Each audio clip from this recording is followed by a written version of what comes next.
Hello and welcome back. This is Jacob and today we are going to be continuing the Let's Play for Reverse 1999. And today we are going to be checking out the character story for Windsong. And with that I think we're going to be wrapping up the rest of the Rayashki stuff.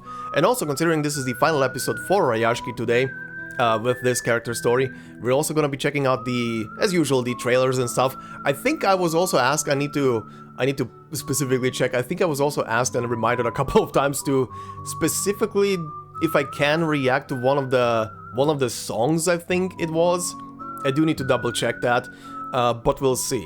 Again, I don't usually react to the songs because I just want to avoid any kind of future copyright bullshit that might rear its head from somewhere. Already had to deal in this whole Let's Play with a couple of them here and there, but that's rare, but I'll see what happens. I'll see what happens with this one. But yeah, last time we wrapped up the Vila character story, or rather, I should say, we wrapped up the story for Rayashki with the Vila story. And yeah, I definitely already partially through the story understood why you guys were saying that the Vila character story is gonna be more of an epilogue for Rayashki than anything else. But also in hindsight, I would say the main event portion for the Rayashki story kinda already ended well enough. I mean, all of the follow-up little stories were pretty much, funnily enough, they weren't a farewell Rayashki kind of feeling, they were a welcome back to Rayashki kind of feeling.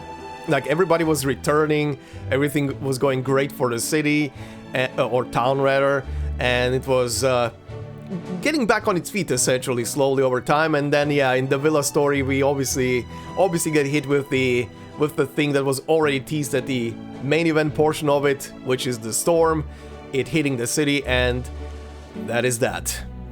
That is that then. But on the other hand, the little morsels about the Rusalka and stuff that were in there, and I'm not talking about the fairy tale stuff, I am talking about specifically about the portion of Vila talking to one of her own kin, essentially, and how much that, even if it was very brief, I do agree, and I feel like I've seen the comment or something along those lines, what I'm about to say now. I feel like this might have just been like a potential tease or something for a future story. I mean, they teased Atlantis and everything, and who knows, maybe there's gonna be a story in the future that will be taking place in Atlantis or something adjacent underwater. I'll be down for that. That sounds fascinating. But yeah, the story was definitely more about Rayashki than anything else. And on the comments of the previous episode, there was a very short and very to the point comment very early on as the video went live, that summarized it pretty well, from Maximilian Odyssey, who said, "Simply farewell Rayashki," just like the event name. Yep, you are absolutely correct. The title, as I also saw pointed out by other people as well in the comments later down the line, the title Farewell Rayashki definitely hits different when you finish the Vila story. Definitely hits different. But also the Vila story, seeing Vila just crumble a bit from her normal personality, like her normal cheerful personality in that story, but also getting herself back and maybe not as cheerful as she was before by the end of the story, but still like has a goal in mind and moving onward together with the kids, and also seeing the kids wrap themselves up and decide on keeping on going for the future of the city. It was very inspiring. But yeah, anyway, Maximilian, thank you very much for that very accurate, very short, but also very descriptive comment of of the story. I also saw a couple of interesting other things in the comments of the previous episode. One was about the Swan Lake thing that was on TVs, on every channel that was at one point in the previous episode.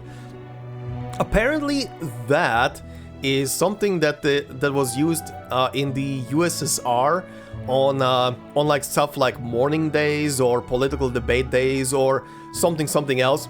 It pretty much, just to slightly paraphrase from the comment as well, it's pretty much, if that is on all channels on the TV, something bad is happening, or something is happening at least. It's kind of like a very subtle warning sign, I guess. I wonder why Swan Lake though. That is very specific. Why was that selected for like a big broadcast? Might as well get culturally educated, I guess, while something dire is happening in the country, right? Another thing that I saw brought up that was also very interesting, that didn't even hit me until I saw it brought up by, I think by at least 2 comments or something on the previous part, or maybe previous parts in general, is the Avgust thing. And it's mostly down to the fact that, yes, here in the story we meet a very young Avgust, but this is also taking place around the same time where young Vertin is still going to classes with her classmates before they get eviscerated by a storm as well. So, considering that Avgust does meet Vertin, of course, and is, like the other characters, a passenger with the suitcase, there is a bit of a discrepancy in his age, isn't there? It didn't even register in my head until I read the comments about that. I was like, oh yeah, that's kind of weird. But I guess that is the designer character trap that you fall into when you make a character that is as young as Avgust, and then you would have to redesign him for purposes as a unit. I mean, honestly, if they wanted to go around with it, either they could have done a thing where his regular form that you get him in as default would be the kid form, but then when you promote him to a higher insight level, his new art piece is him as an older boy. I mean, that would work, right? You wouldn't technically get 2 units, but you would get essentially an aged up version, and it would make sense. At least if you ask me, that's one way. They could also do a thing of, I don't know, if he gets a skin in the future, they could give him like an older looking skin, at least with a couple of new voice lines. That could work, right? I mean, those are basically ideas, just, but it could work. But yeah, those were a couple of interesting morsels that I saw from the previous episode. But now we have Farewell Rayashki's final part here with Windsong. And also, like I said, today we're gonna be watching the trailers at the end of this thing. I will do also a couple of more polls on the current banner at the end of the episode when we're done with Windsong's story. And also, there is the I have the 5-star selector voucher that I haven't used yet in my inventory, plus the 6-star one.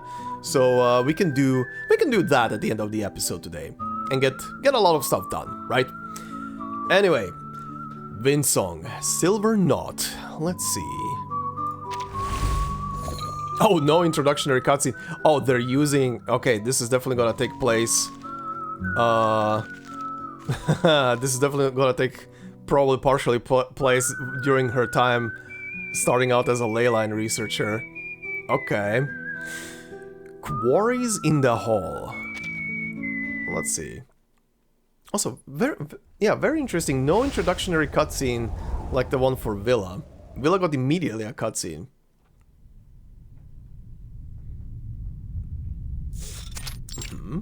Lecture Hall, Laplace. Okay, all set. 1, 2, 3, and 4. Good. They're all here. Windsong sets aside the notes in her hand. It's still too early for anyone to have arrived in the lecture hall. This place feels colder than the Rayashki. Okay. That was a sentence, alright. That had almost nothing to do with what's on screen. But yeah, I was about to say, Okay, so this probably is gonna flip-flop between her as a... Actually, I'm gonna wait, because I'm not sure when this is now supposed to take place. She is at Laplace, she's giving lectures about, I guess, ley lines. But I wonder if it's before her going... No, never mind, she did... Wait, no. Oh yeah, she does mention Rayashki here. Okay. Okay, so this is post-Rayashki as well. So cold in here, and there's a different shade of grey to this place compared to Rayashki. Even the lines in this room seem sharp enough to slice off the tips of my fingers if I dare touch them. The ley lines? She holds her wrist with her other hand in an attempt to steady its uncontrollable trembling. This always happens when she's nervous. Now breathe, Windsong. She draws in a long breath, feeling the crisp air fill her lungs. It brings back a vivid memory of Rayashki. Oh god. Oh god, flashback. Oh, this song. Port, Rayashki. Are you leaving already, Comrade Windsong? Yes.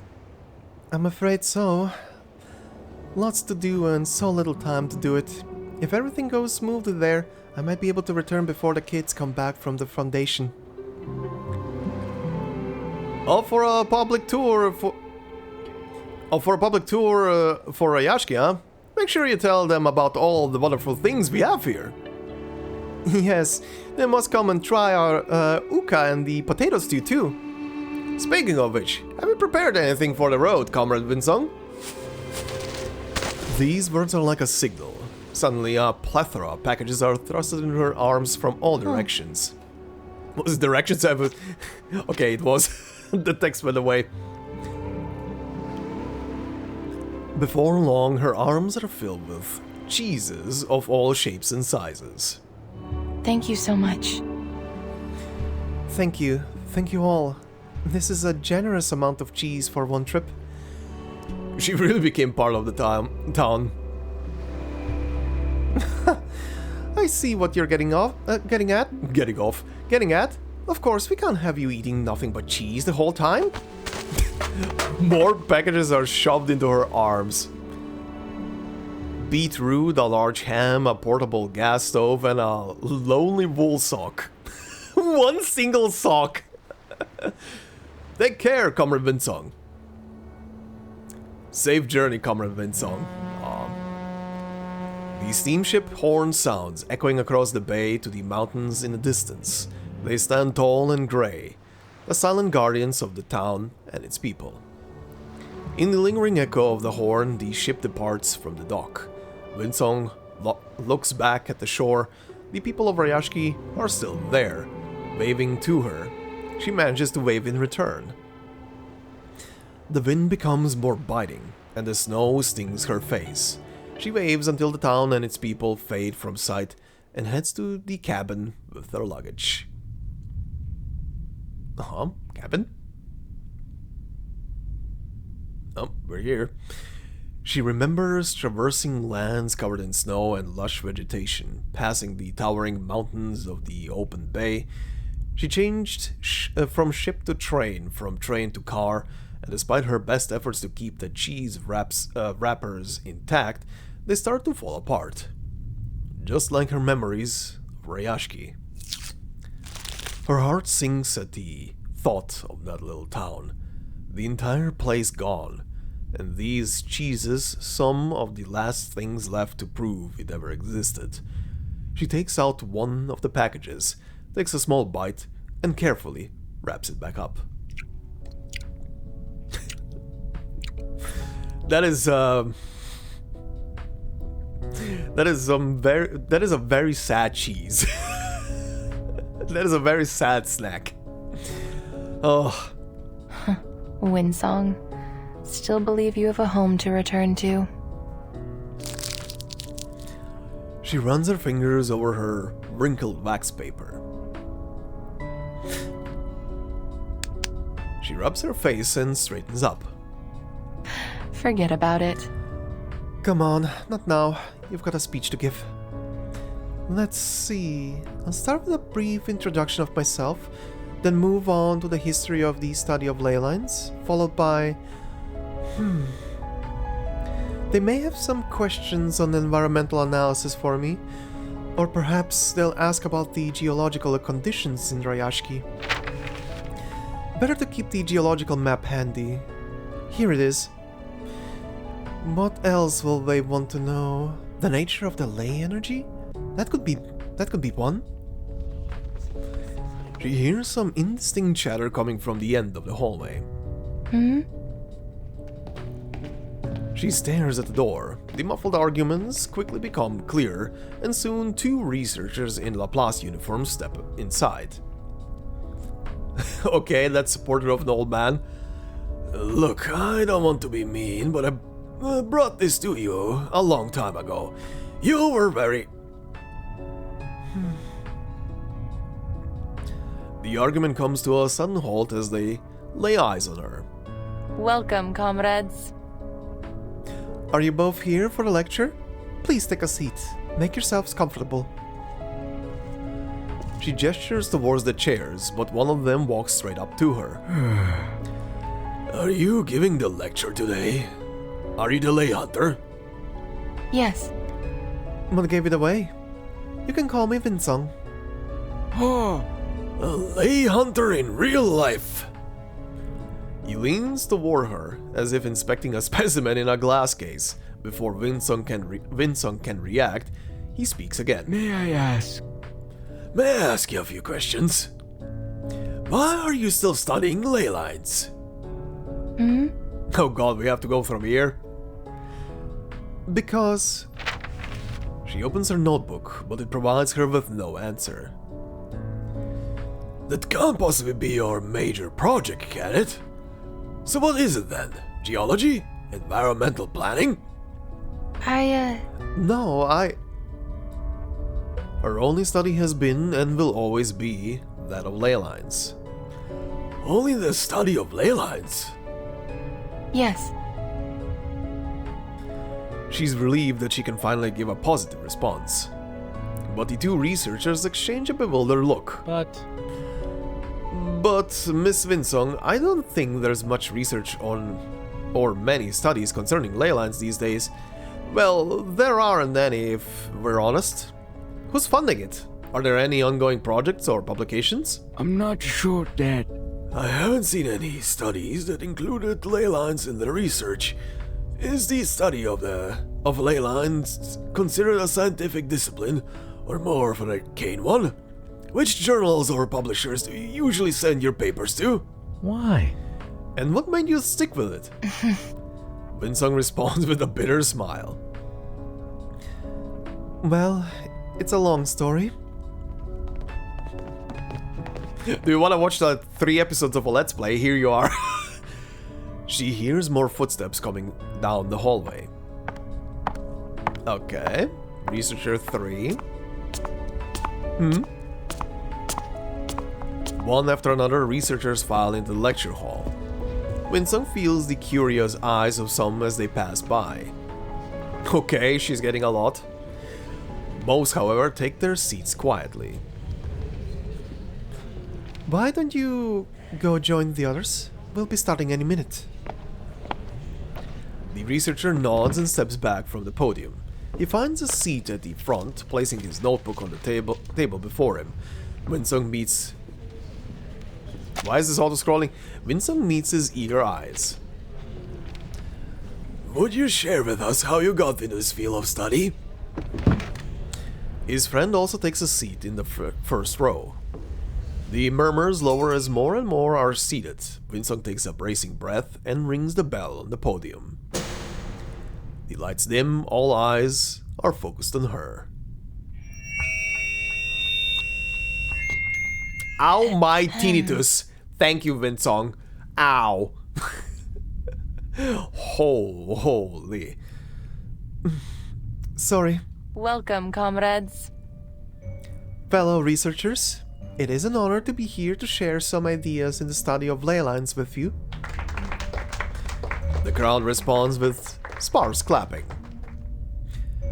My name is Windsong. I'm a ley hunter. Our topic today is ley lines in environmental analysis, a geological survey of Ryashki. She taps the keyboard and the topic emerges on the projector screen. Some of you may have heard of the study of ley lines, while for others it may be a novelty. Although not a new discovery, ley lines are unfortunately given little attention in today's academia. Its study emerged in the early 20th century and for the next 50 years played an auxiliary role in other disciplines: geography, biology, even applied physics. It helped many researchers in various fields, but its value in and of itself was underrated. Oh yeah, one of you guys was, or multiple of you guys, I think in the past episodes were talking about that this specific story kinda has a lot of world building to it, or lore in general. I think I kinda see it already. Okay, a history lesson, huh? It was a desperate time. That was until comrade Tristan Lisov came along. Tristan, pardon. He's the genius that every discipline dreams of having. In no more than 10 years, he brought the study to its peak. The 21st century belongs to the study of ley lines, He said. Just like many other ley hunters, I was deeply encouraged by his words. Like a fire smoldering under the ashes, they got us through those hopeless times. She scans the faces lit by the projection screen, hoping to see their reactions. She notices the first researcher's face. His eyes are fixed on her as he tries to understand where the story is going. Oh, transitioning into a flashback? What is happening? Would you share with us how you got into this field of study? Oh, that's why. Really? We flash back to that one sentence? Okay. Before we get into more detail, I have a question for you all. When it comes to a school of thought, who do you need more? Those that get the work done, or the ones that make it popular?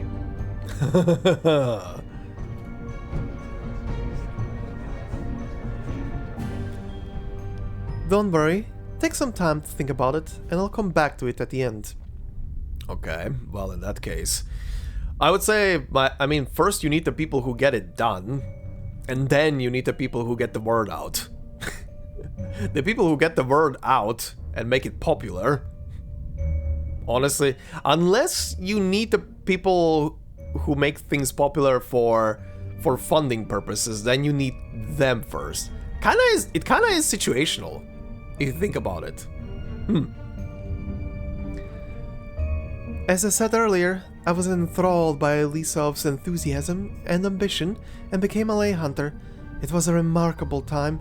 Under his guidance, we all had unwavering faith in this discipline. Alright. And now we start... Yep. And I believe now we're gonna start with flashback scenes. Alright. This will be interesting. Top of the ivory tower. Parasite? Parasites. Oh god. This will be something.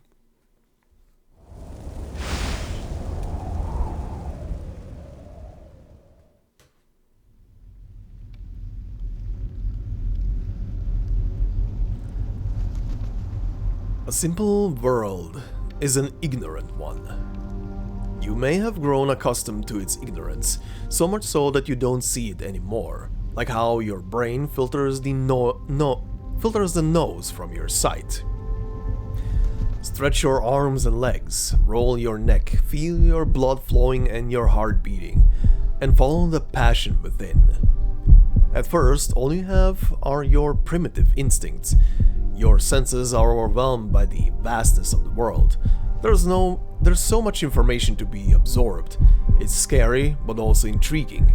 Ripples collide and rebound, overlap and intertwine. You can't ignore them anymore. You must find a way to communicate with them. But to where do they flow? God, the heartbeat in my ears. Ley Lines Institute. Vomits.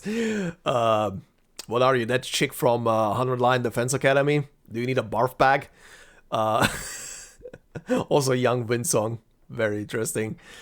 The stuff that he just said is also very, very, very, very interesting. Because it's something that we all keep ignoring, but that is something that our brain is doing. Ignoring the nose in front of us, ignoring the blood flow in our ears and the heartbeat. Because technically speaking, we should hear that, but it's getting filtered out by the brain. There is blood flowing through our ears, through our canals. Our ears are definitely picking it up. Good God, I'm happy that it's filtering it out. And I think there are people who can actually hear it as well, whose brains are not filtering it out, but I think that's a rare condition, and good God, I do not want to be in those people's shoes. Oh my God, no. Okay, anyway. She opens her eyes to find herself kneeling on the marble floor. She hears people's voices and knows that she has come back to reality. Yes. Old Nicola, don't move, stay where you are. Oh, a young Windsong. She reminds me... I can't really pinpoint of who in that, like, scientific garb. But she looks like so many scientifically designed, like, characters from anime that it's very hard to pinpoint. Yeah, she reminds me of so many science characters from animes. Vomiting continues? What is happening with you? What? No! No, what have you done? Nothing. Nothing? The experiments ruined things to you. What did I say about the electron ground state line? Why don't you just go to the admissions office and re-roll as a novice? Perhaps if you do your studies again, you'll actually learn a thing or two. Damn. What is happening? Although muffled, his roaring continues on the other side of the door. Oh, we're running this again. She stares at the door. He really does have a booming voice. I can still hear him as clear as day. Uh-huh. She's still not used to the side effects of tracing ley lines. Oh, that's what that is. Okay. Oh, really? There are side effects to it? Huh. Professor Ivanov? Don't take it to heart, comrade. Ekaterina? I hope I'm saying that right. I'm just applying Croatian knowledge to reading this right now. Which is similar. Ekaterina? Interesting name. It's not personal. He's always been the loudest one in the room. Ah, Professor. Professor Ivanov walks over and gives her a gentle pat on the shoulder. Are you okay? A janitor quickly arrives to clean up the mess on the floor. This is clearly not the first time this has happened. Okay. Windsong shakes her head, trying to clear her mind. Sorry, Professor. I was a bit lost in there. Don't worry. It wasn't easy for any of us on our first try. A good experience, though. Wouldn't you agree? Yes. Whoa. Yes, I saw lines, each in different shapes and colors. Some were straight, in rigid patterns, while others looked like a jumble of fibers. Were those the ley lines? She extends a tentative finger into the air, tracing what she just saw. Don't run before you can walk, Comrade Katerina. Okay, he said it. Ekaterina, so I was right. Remember, there could be serious consequences if we tamper with ley lines without knowing their sources. Sure. Yes, Professor Ivanov. She withdraws her hand, but she can still feel the energy of the line swirling around her. Once you know every ley line by heart, you'll be able to play them like a heptachord? Oh, okay. Heptachord. Do you remember what I said in class? Yes, we can briefly transform one thing into another by changing the attributes of their ley lines, but the object's nature remains unchanged. The study of ley lines is the discipline of observation, and the ley hunter's job is to observe, not to create, intervene, or impose our own will on nature. But we might find a way out for others. Exactly.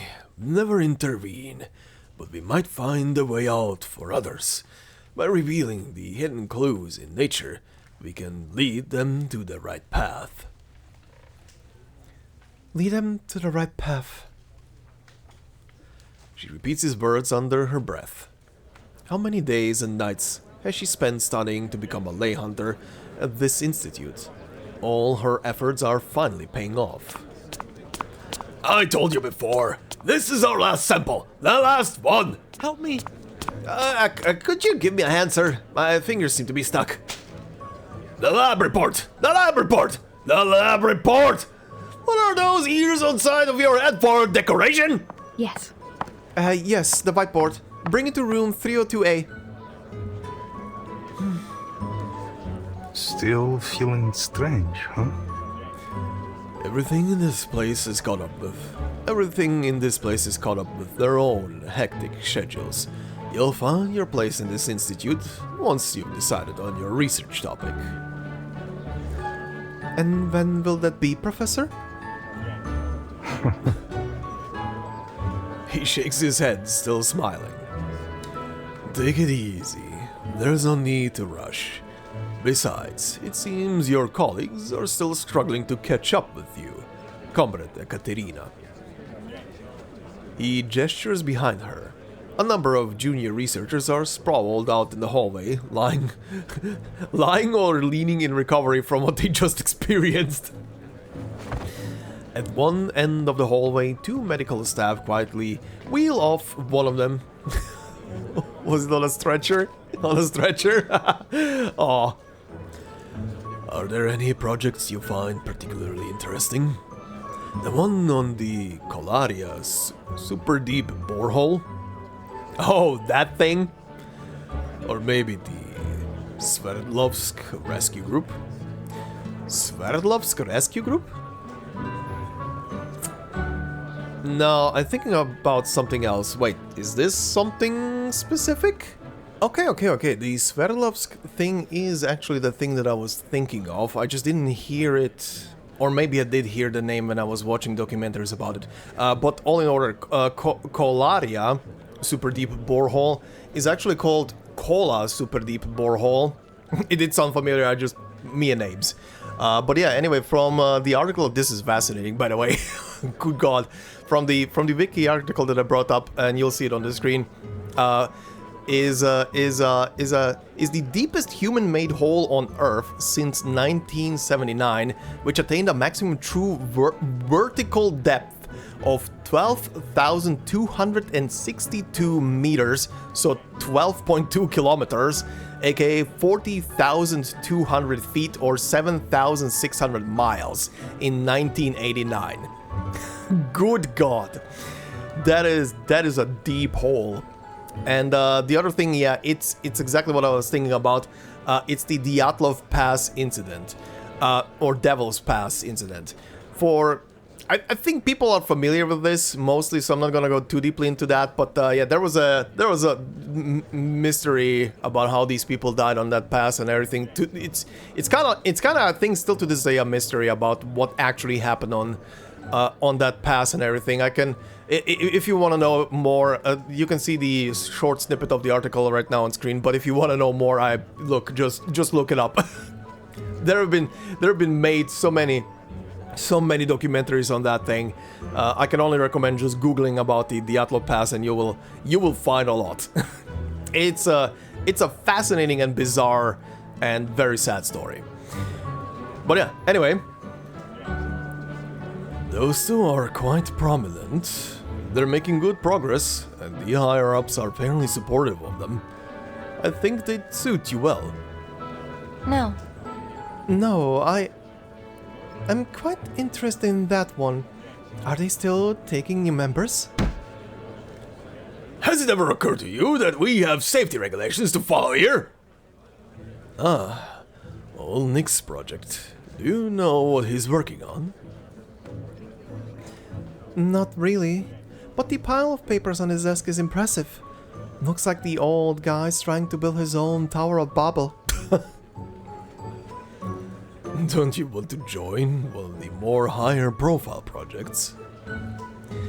Windsong looks over at the researchers sitting in the opposite corner, each fully absorbed in their work.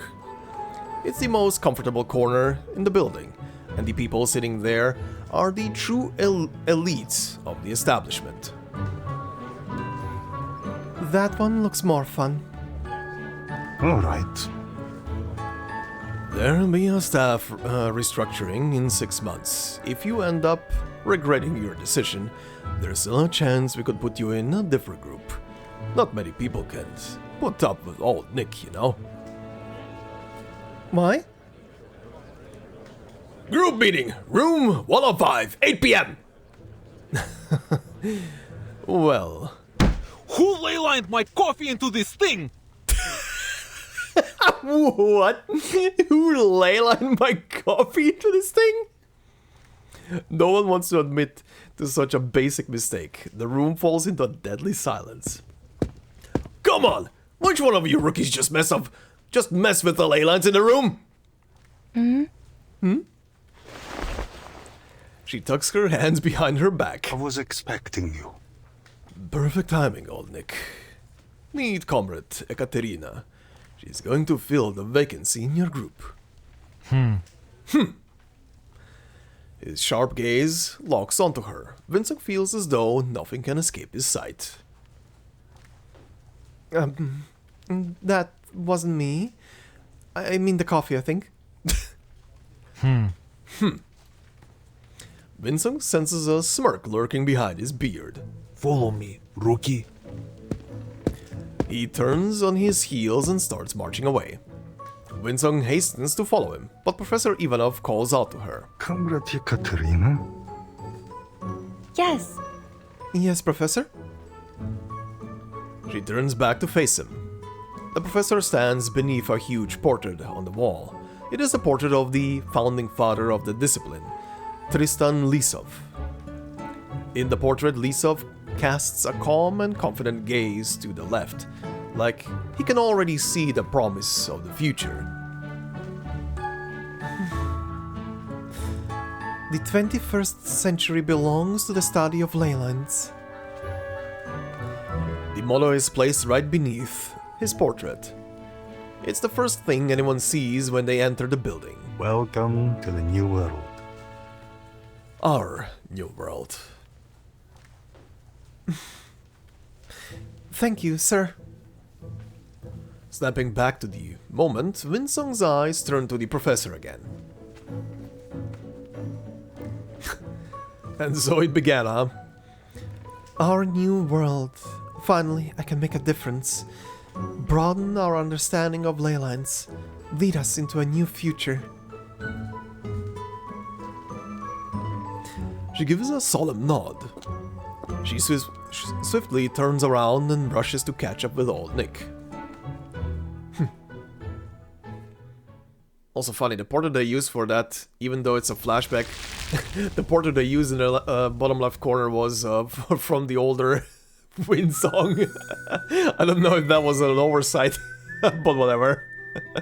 Anyway, parasites. Alright, what's this?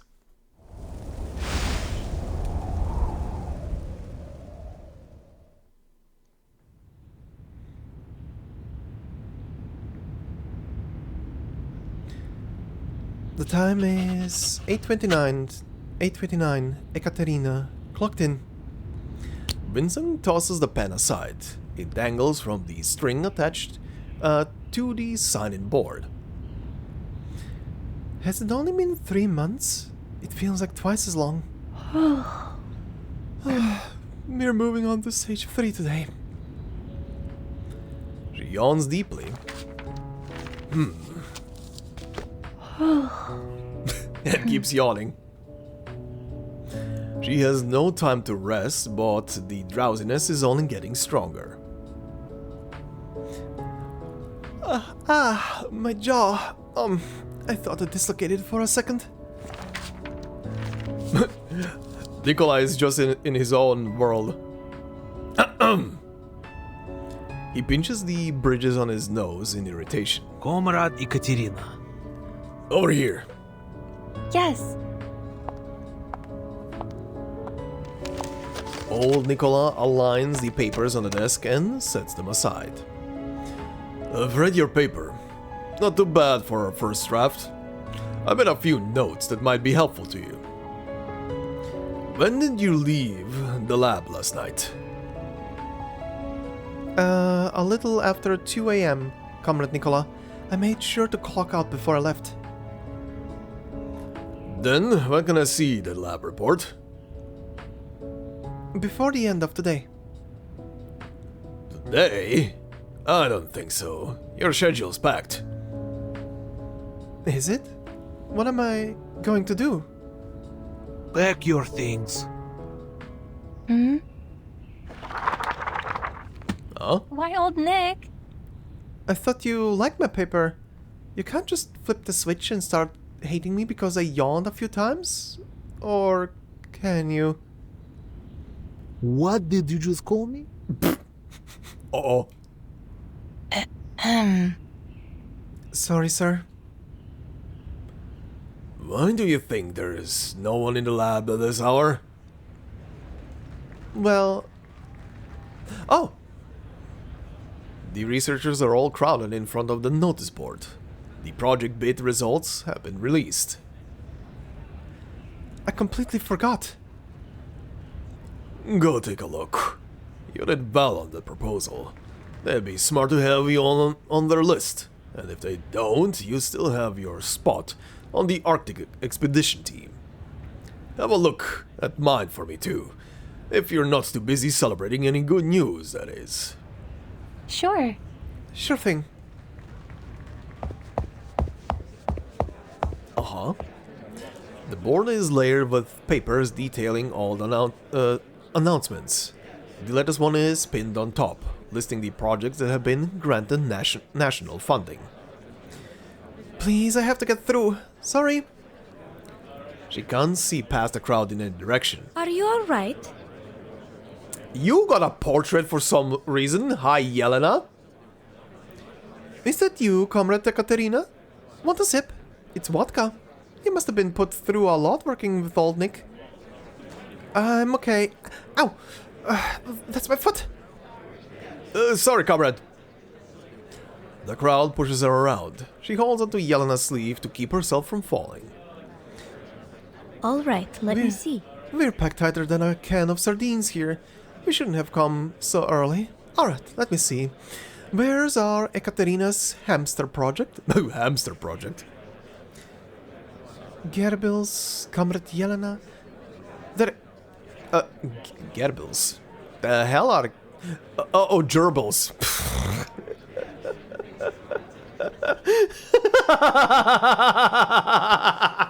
I need to laugh about that now. Gerbils. Good God.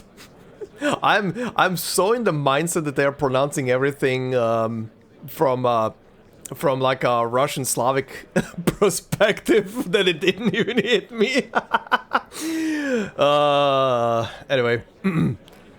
Gerbils, Comrade Yelena. They're gerbils, not hamsters. Yeah, I hear you.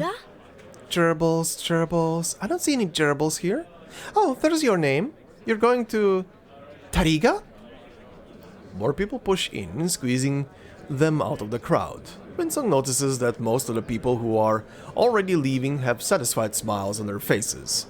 Clearly, they are content with the outcome. You can't be serious, Comrade Ekaterina. Maybe you got the destination wrong after staying up late all week? All the effort you put into that bid document just to be assigned to Taryga? The place where even vultures struggle to survive? Yes. Yes, Comrade Yelena. I've read many interesting accounts about that place. It's calling out for exploration. So you'll ride the goat across the mountains to become a shaman queen in the wilderness? Oh, my Ekaterina. Uh-huh. Yelena dramatically buries her face in her hands, unable to fathom the hardship. Don't worry about me. Were you selected too? Yes, I'm going to Frankfurt. Nice!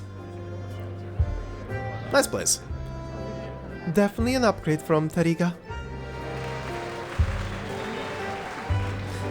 What's happening over there?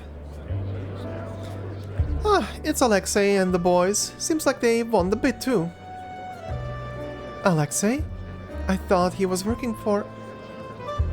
Oh, Ekaterina, you really should come to the pub with us more often. You've missed out on everything. He left the Colaria Super Deep Borehole project a while ago. Now he's his own boss, running a project with his own people.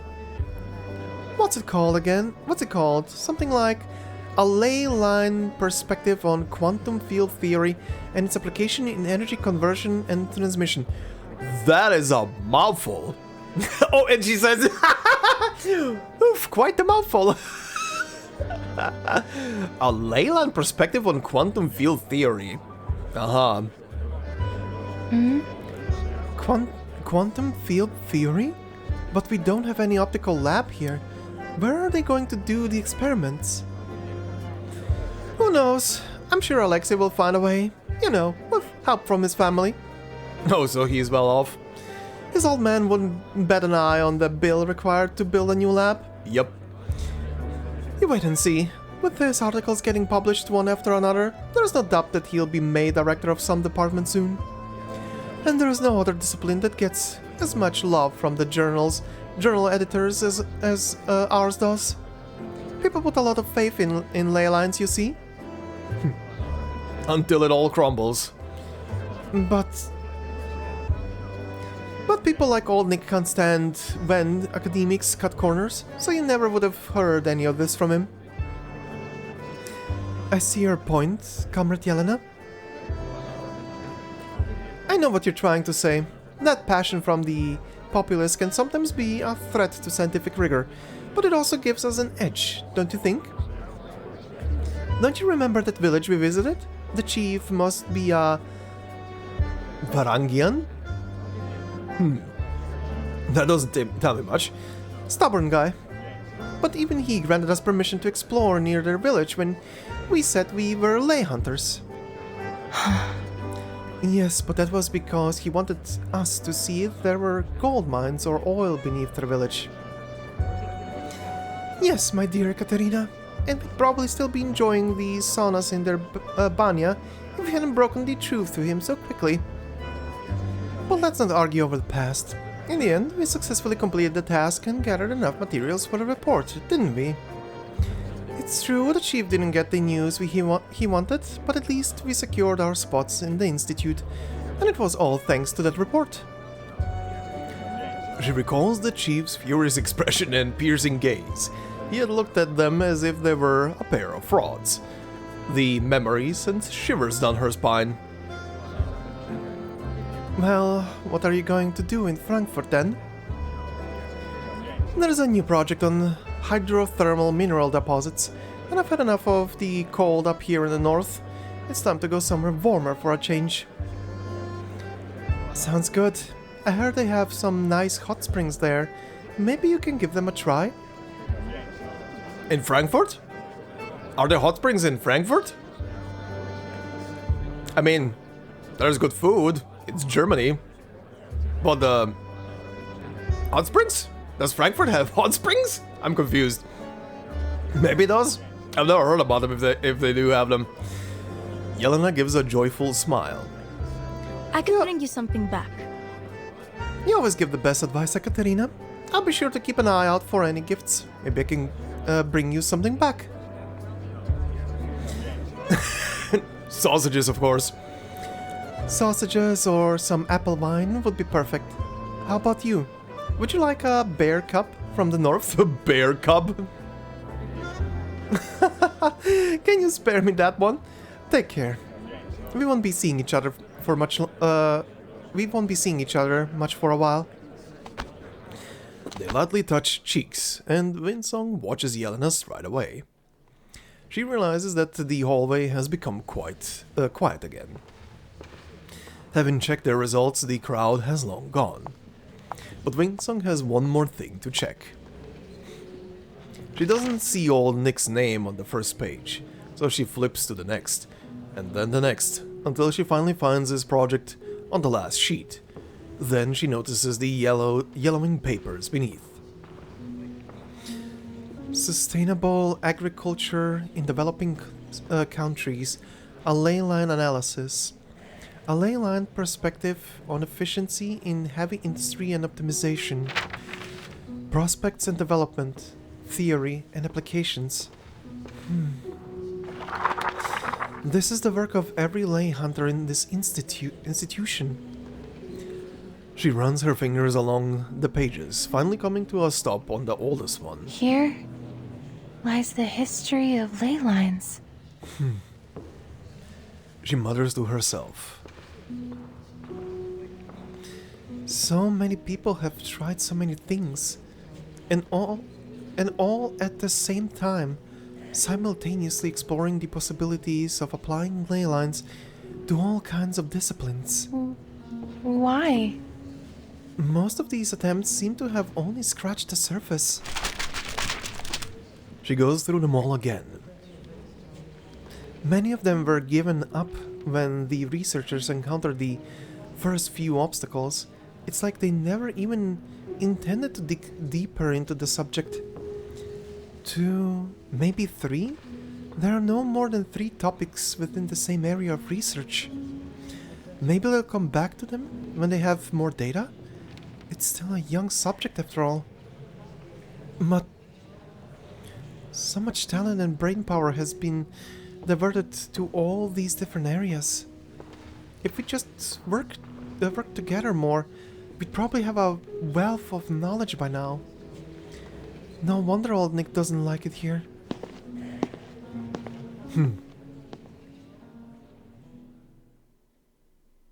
Yeah. Interesting.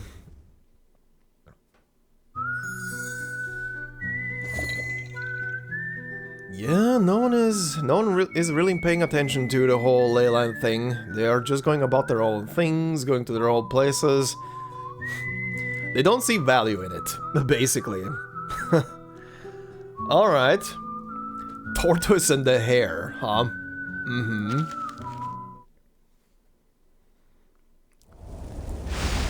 Patience is a virtue, huh? No? Mountain cabin, Taryga. The cold weather in Taryga clears all the other thoughts from Windsong's mind, and the happenings of the research institute seem distant amid the snowy mountains. It's already the end of her second month here. Okay, already 2 months. Today marks the 32nd day of our exploration. A new mine has been found at the pass of the mountain known by the locals as Bear Mountain. I can't stop shivering.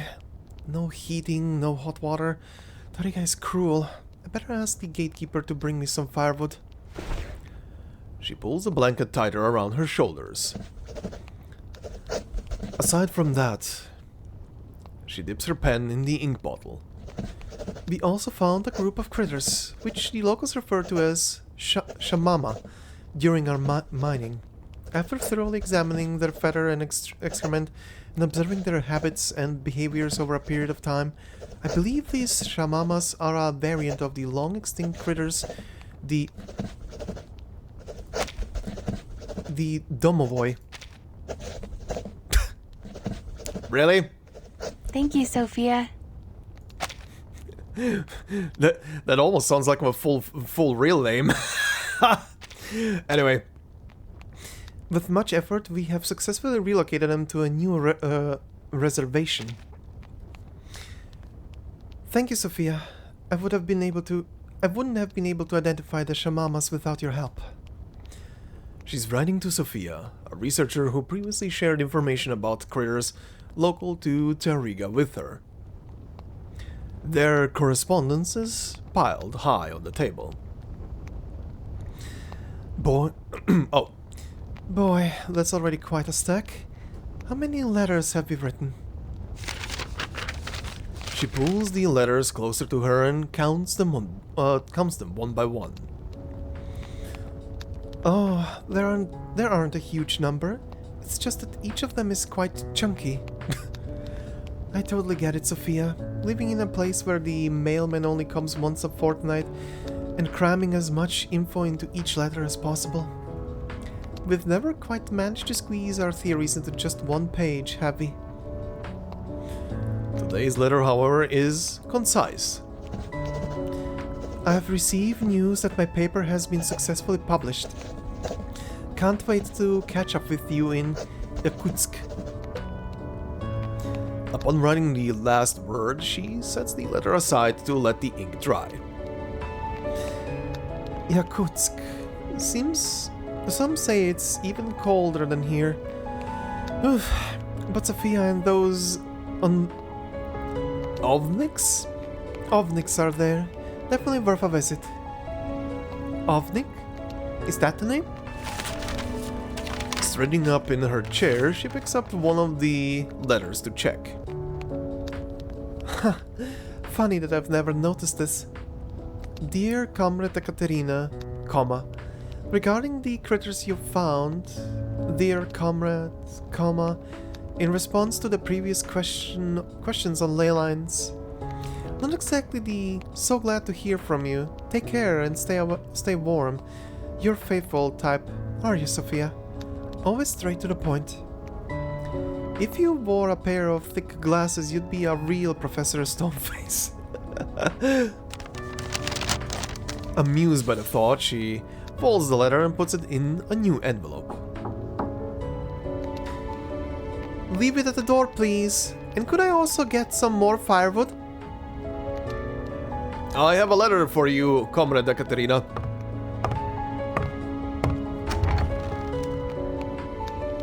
A letter? Today? For me? From whom? The Leyline Institute. Sure. I see. Thank you.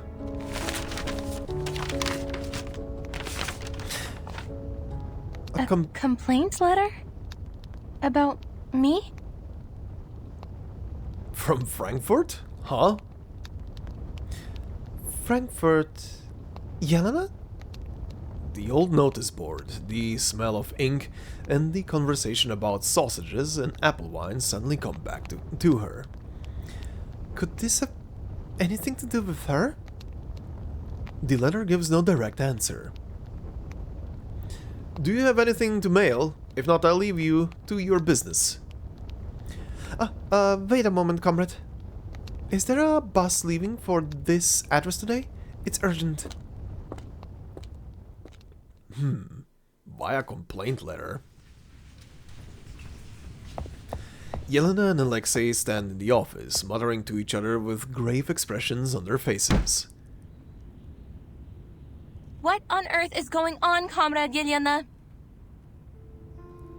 They immediately turn toward the sound. Oh, it's you, Ekaterina. Don't worry, I have everything under control.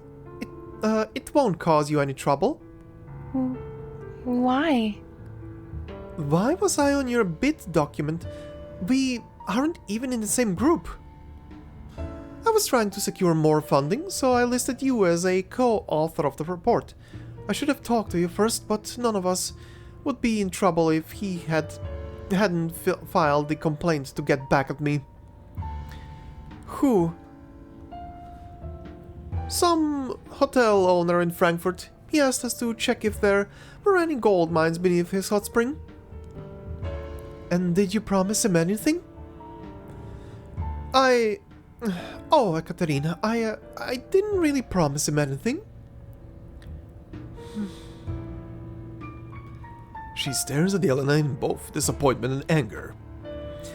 Don't give me that look, please, Ekaterina. I said I'd handle it carefully and make sure your reputation remains intact. Look, I made a mistake. I'll make it up to you. Take a look at this. It's different this time. There's really something worth studying. Comrade Tristan Lisov's just pointed us in a new direction. The ocean has limitless possibilities lying within it. Professor Vladimir Ivanov's also on board, and he hopes you can join us too. The ocean, huh? But what's there to investigate? Oil and gas? Mapping continental shelves? They hardly make a strong research topic, and you certainly don't need so many ley hunters to research them. Oh, Alex. Oh, it's the guy that I showed from the front in that one picture. But don't you want to meet Comrade Lisov in person? You don't get to meet the expert from the Academy of Sciences every day. Make a good impression, and it might help with your future funding.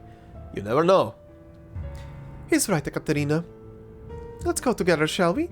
I owe you one after all this. Oh, actually now I'm starting to remember. Wasn't her portrait from also that one picture where that was used in the Rayashki story from the flashback scene? I think it was. I just forgot probably. The ocean? I don't... It's all about seizing the right opportunity, and trust me, Ekaterina, this is it. No, Yelena, listen. Yelena continues to speak, but Windsong only finds her voice increasingly unbearable. Yelena! She throws the letter to Yelena's feet. Could you just take one moment and think this through? Is this really the right thing to do? Yelena exchanges a helpless look with Alexei. What do you want to do then?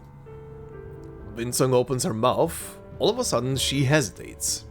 I just want to focus on my project. No novel ideas and directions? No fawning over well-connected people? She looks straight into their eyes. They are wide with surprise. Good luck finding someone who shares your vision. Do you really mean that, Comrade Ekaterina? Old Nick doesn't know any better. The silence among them becomes stifling.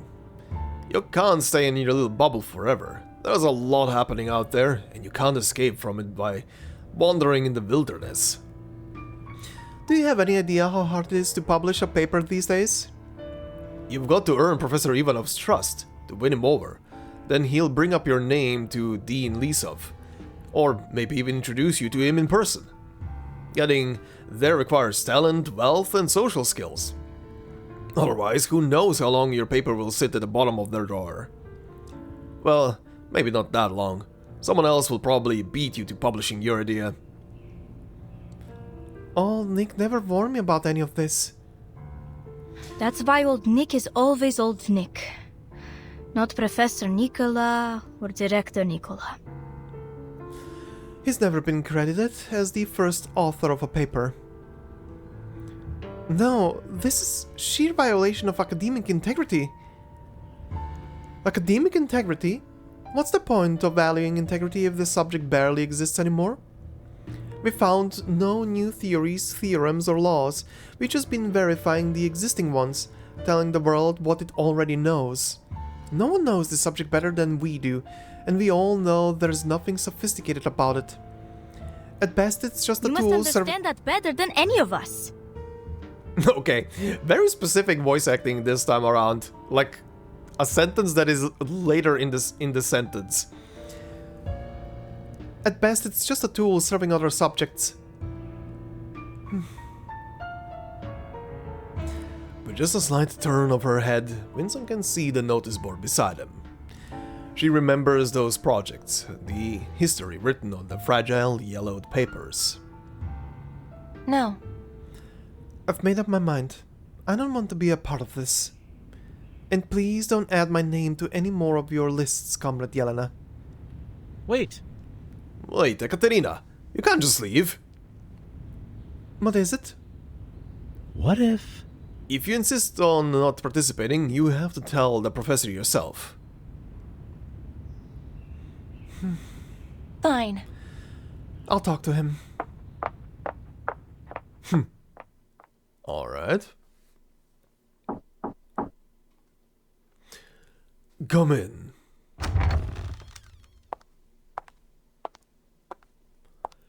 Sir, is it a good time? I was expecting you. Ekaterina, your paper on Taryga was truly impressive. A valuable case study indeed.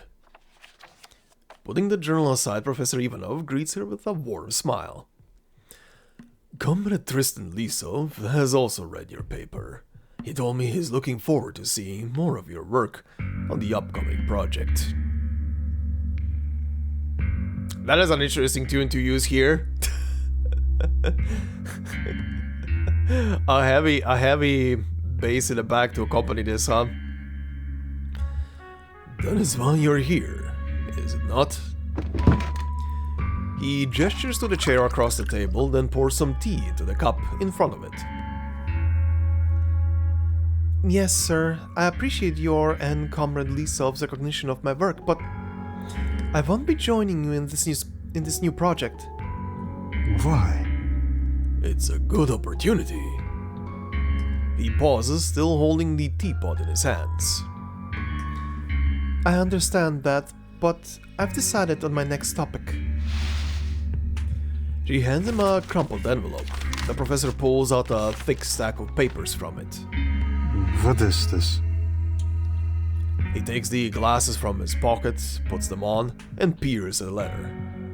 His eyebrows knit together as he reads, his eyes scanning from left to right.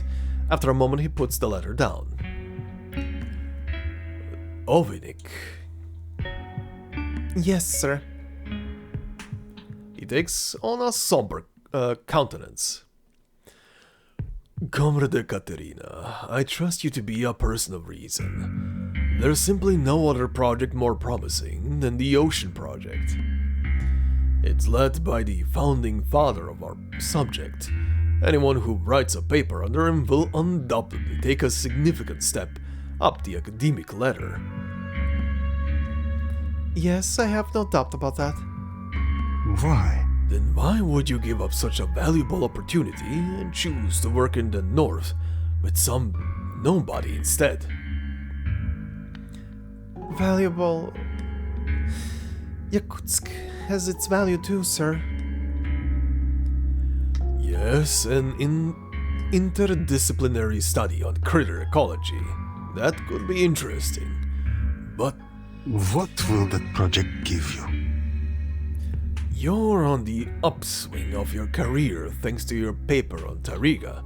It's the perfect time to build connections in academia. But what you have here doesn't look optimistic to me. You're a smart girl, Ekaterina. Act like one. Connections? Is that what this project is for? Do you genuinely believe it's good for my career, or are you just trying to keep everyone in line? Damn!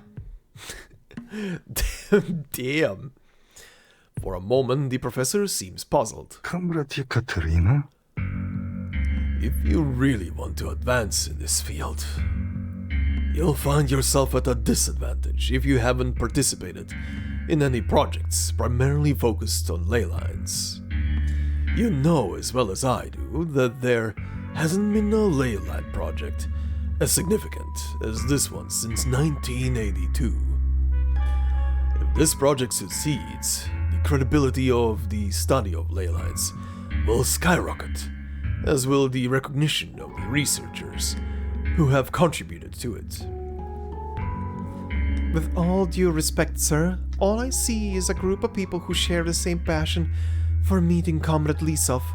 Credibility doesn't seem to interest them all that much.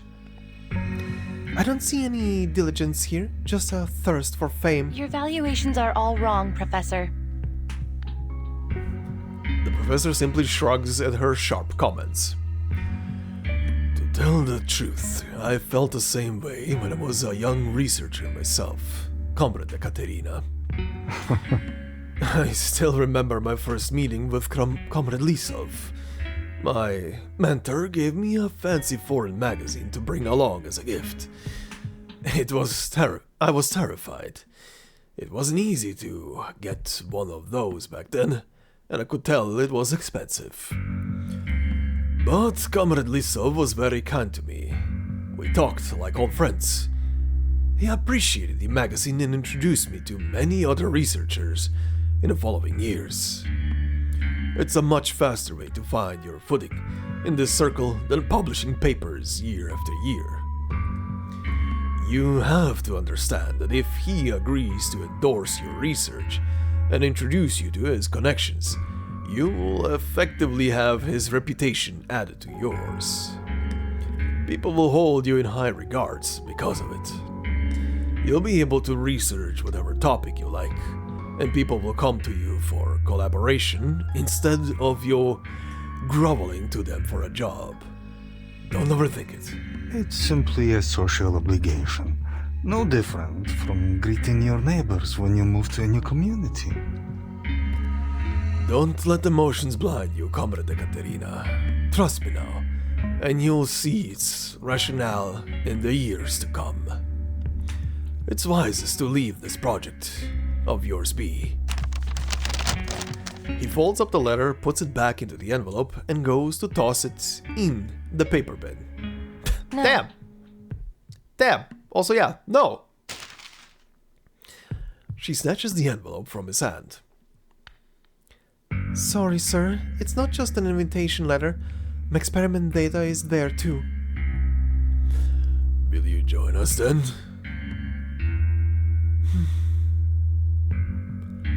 The look on her face answers his question. You still don't understand. The sea breeze may be refreshing, Professor Ivanov, but only the northern mountain wind can cool this hot head. Damn! He sighs, looking down at his empty hands. He places them on the desk in resignation. All right. You have a mission. That's good. If I had a goal as clear as you in my 20s, as clear as yours in my 20s, I wouldn't have listened to a word anyone said either. And now I'm much too old to pursue any ambitions. Off you go, Yekaterina. You're still young and free. Okay. You know what? At least this guy is not a complete asshole. At least for now, unless the rest of the story is gonna change my opinion of him. He gestures towards the door. Thank you, Professor. Too disappointed to say anything else, he just nods in response.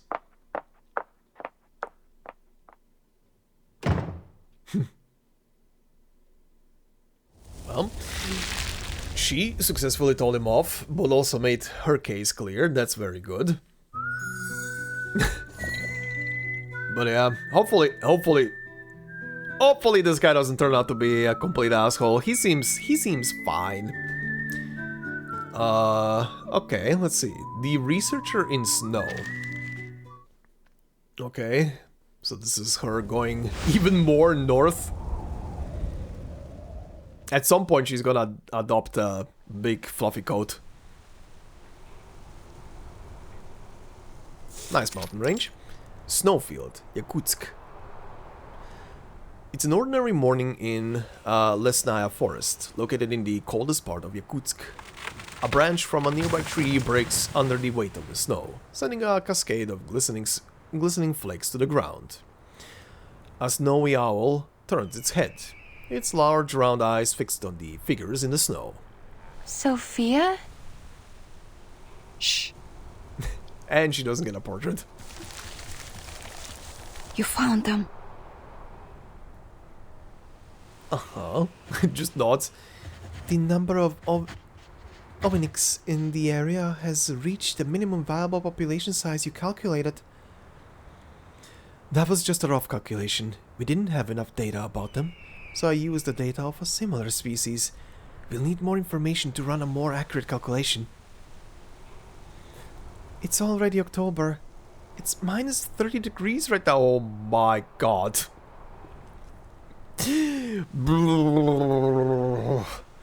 30 minus? Oh. Good god.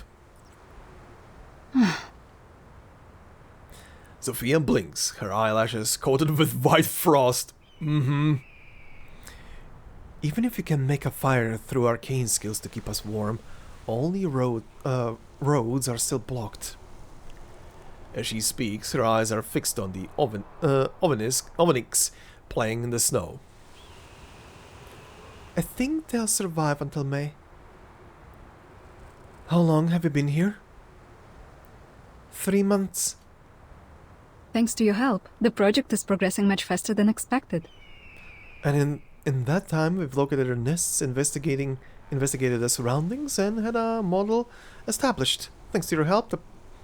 Again, very interesting. Like, I'm used to the partial voice acting in these like character stories and stuff like that. But I think this is the first time we're encountering where the sentence is voiced, not the first sentence, but the second sentence in the whole thing. Or the last one, at least. Very, very weird. Anyway.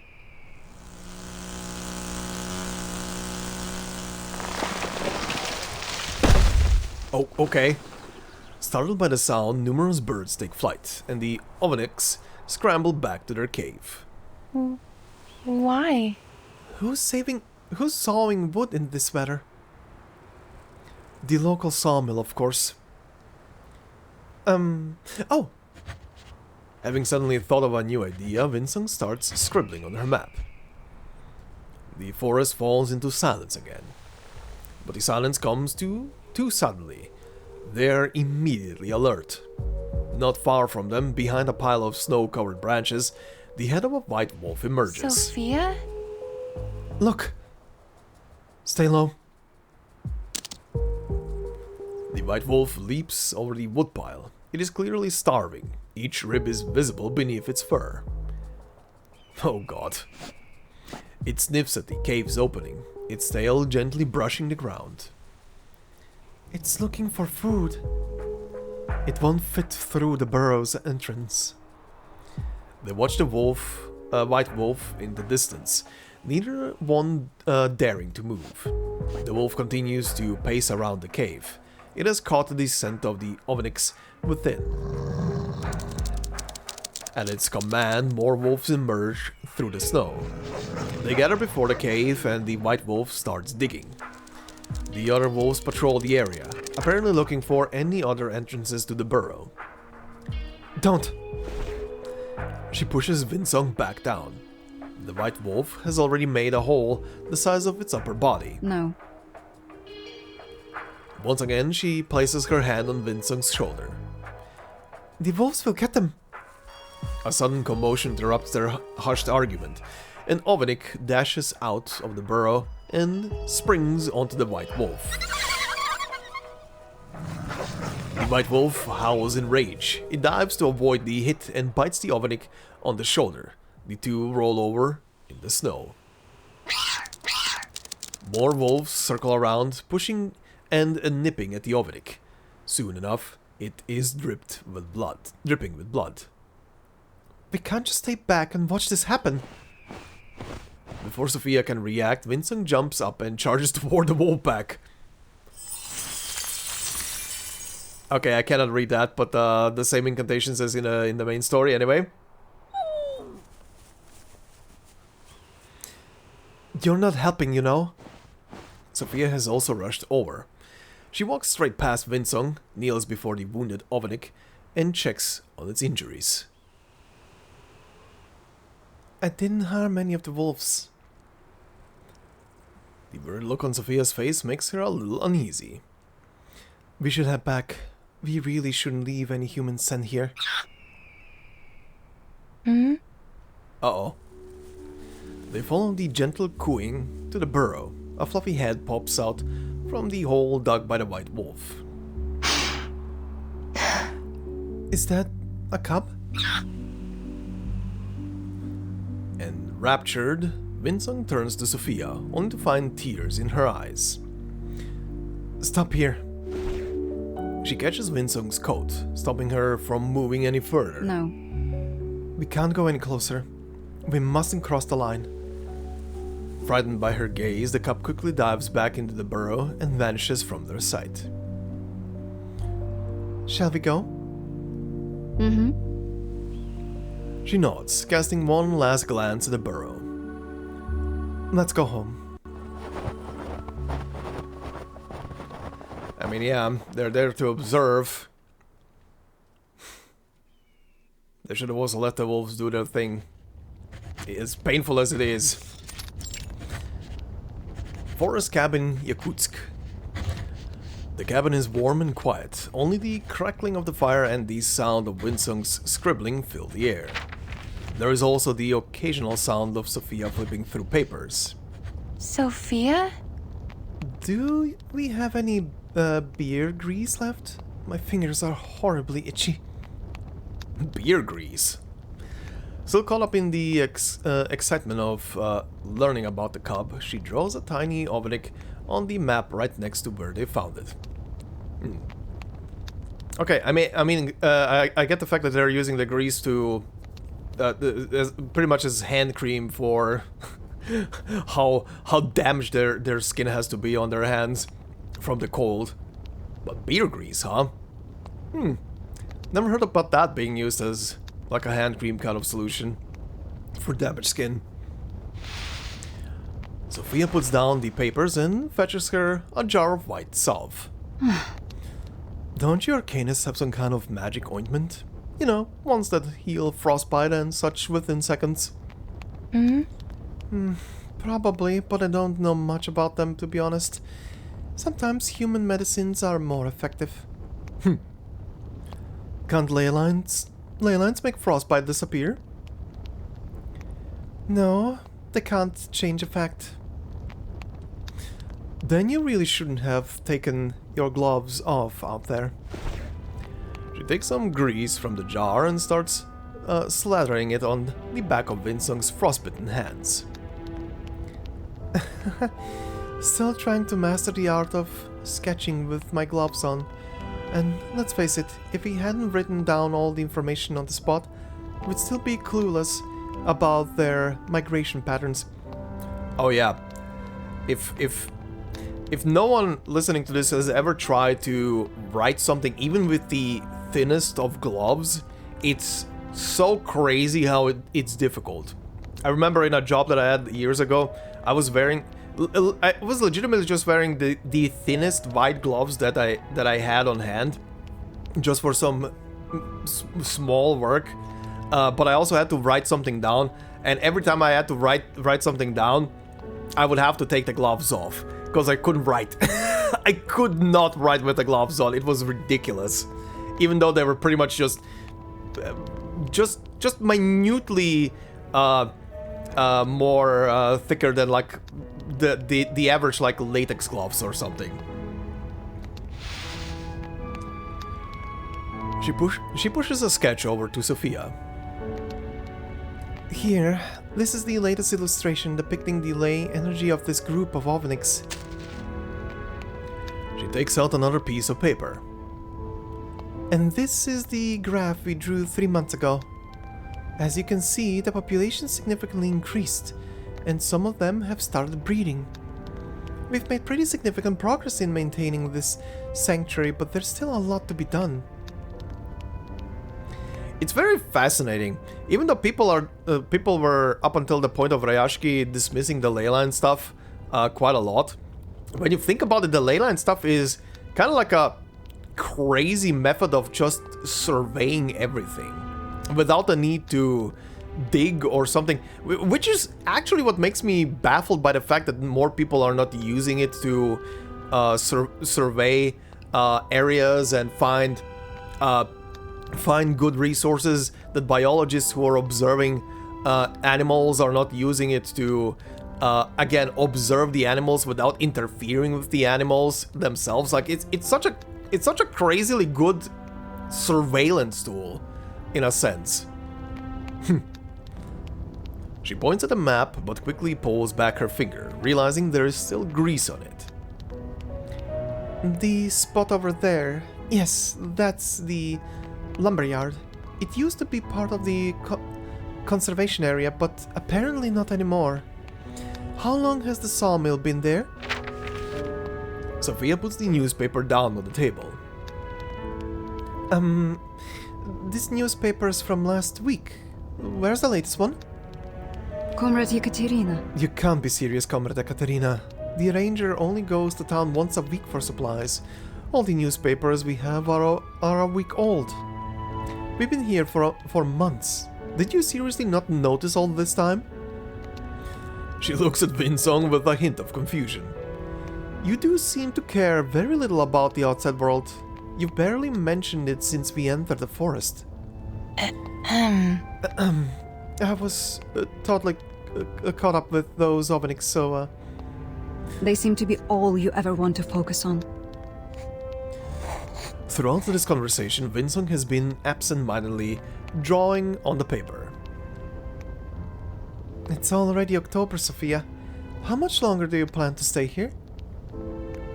My work here isn't done yet. With the rate of human expansion in the area, it won't be long before they encroach on Ovenik territory.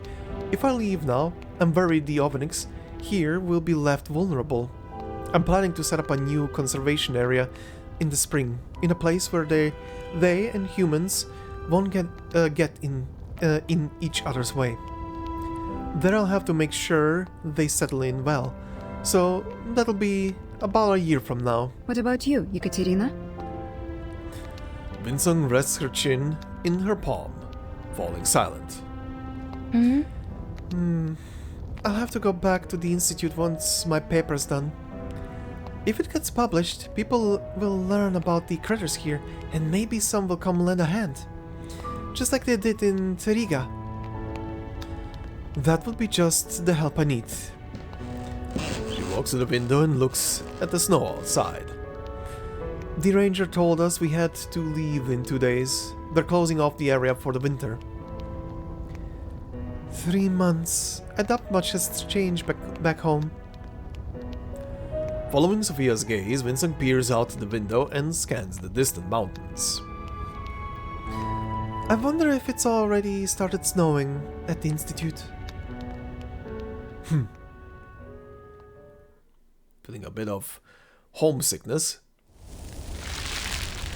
But yeah, the ley line shit, the more I learn about it, the more it seems like a very potent, crazy tool to just survey stuff without interfering with anything, and it just seems to be completely ignored by everybody.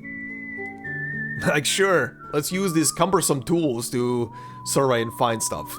Well, I could just go bibbity-bobbity and immediately find something. Anyway, maybe I'm seeing it wrong, but that's just how it appears to me. Alright, stage 6, after the bubble bursts. Holy hell, the dogs are loud again. Who the hell passed in front of the gate? Probably a mouse. Watch out! Make way, please! What? Windsong stands frozen in the entryway. She cannot fathom what she's seeing. With solemn looks on their faces, the police officers before her are carrying equipment out of the building and loading them, one after another, onto their truck. What the shit is happening? What's going on?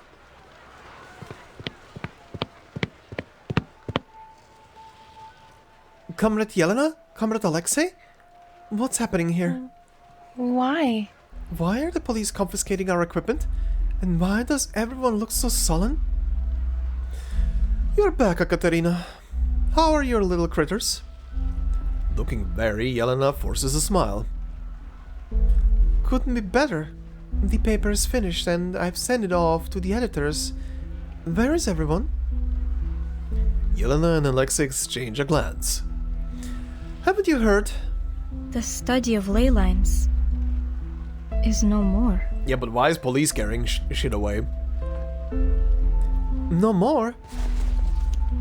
Alexei silently hands her a journal. National Nature Studies. Windsong submitted a paper to them not long ago. What am I looking for exactly? What happened to this page? As she flips through the journal, she finds 2 pages stuck together by red paint.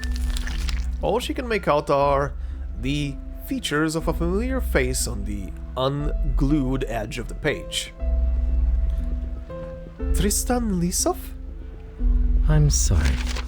Sorry, give me a minute. There should be a copy or 2 that they missed. Corruption, bullying, fraud. He's guilty of all of them. Oh. Yelena shrugs helplessly. Oh god. Is that how leyline stuff falls completely flat? Because the main person behind it was accused or probably was corrupt, and then the entire science gets absolutely shafted because of it, just as it was about to probably take off. Windsong takes the other copy from Alexei. In an abuse of his authority, Lisov manipulated open bidding, misappropriated funds from research projects, and gained millions of rubles in personal profit. His reputation was built on intimidation and coercion rather than academic merit. Through manipulating experiments and tampering with the results, he secured various awards for himself. But why would this affect the entire institute? When this story came out, every project related to the ley lines was put on hold and subjected to investigation. The institute's currently in a state of suspension. Have you heard from the editors? The publisher will accept any journal articles on ley lines now. All the editors and reviewers who ever published a paper on ley lines are also under investigation. We'll probably hear more about them in the coming days. Criticisms are all over the news. People are arguing against and even condemning the study of ley lines. Damn. Wow. What about the ocean project? The Bureau of Geology is taking it over. What about Professor Ivanov and his research? He's also been taken away for investigation. There was a joint complaint against him from some researchers here. I'm sure his investors weren't too happy about it. Yeah, they're leaving too. There's no point in wasting more time here. Ekaterina, I suggest you do the same and find something better to do. You see those old foggies over there? He points to the corner of the room. A few researchers are in a quiet discussion, each with a serious look on their face. They're staying. I guess they just can't accept the reality of the situation. You don't want to end up like them, do you? A phone rings. One of the researchers in the corner rushes over and picks it up, but disappointment quickly falls upon his face. Katerina! Is Katerina here? Is Katerina back? Windsong strides over to him, a mix of excitement and confusion swelling in her chest. She hears a gentle voice coming from the other end of the call.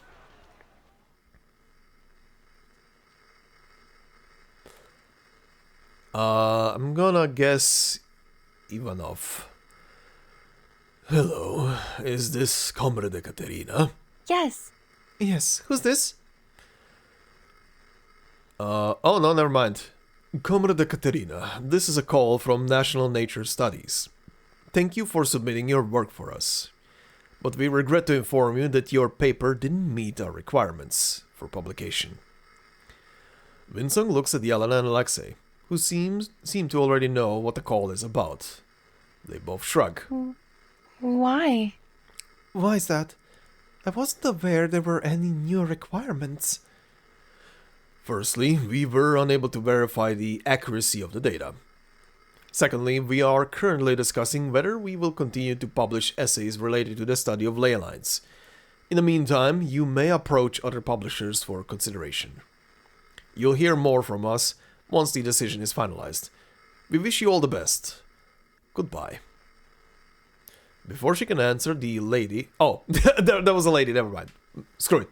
The lady hangs up. Oh boy. Windsong slowly drops the receiver away from her ear, but she doesn't put it down. She's still lost in thought. That is a lot of slaps to the face, all of a sudden, from reality and life. Unable to verify the data, considering other publishers.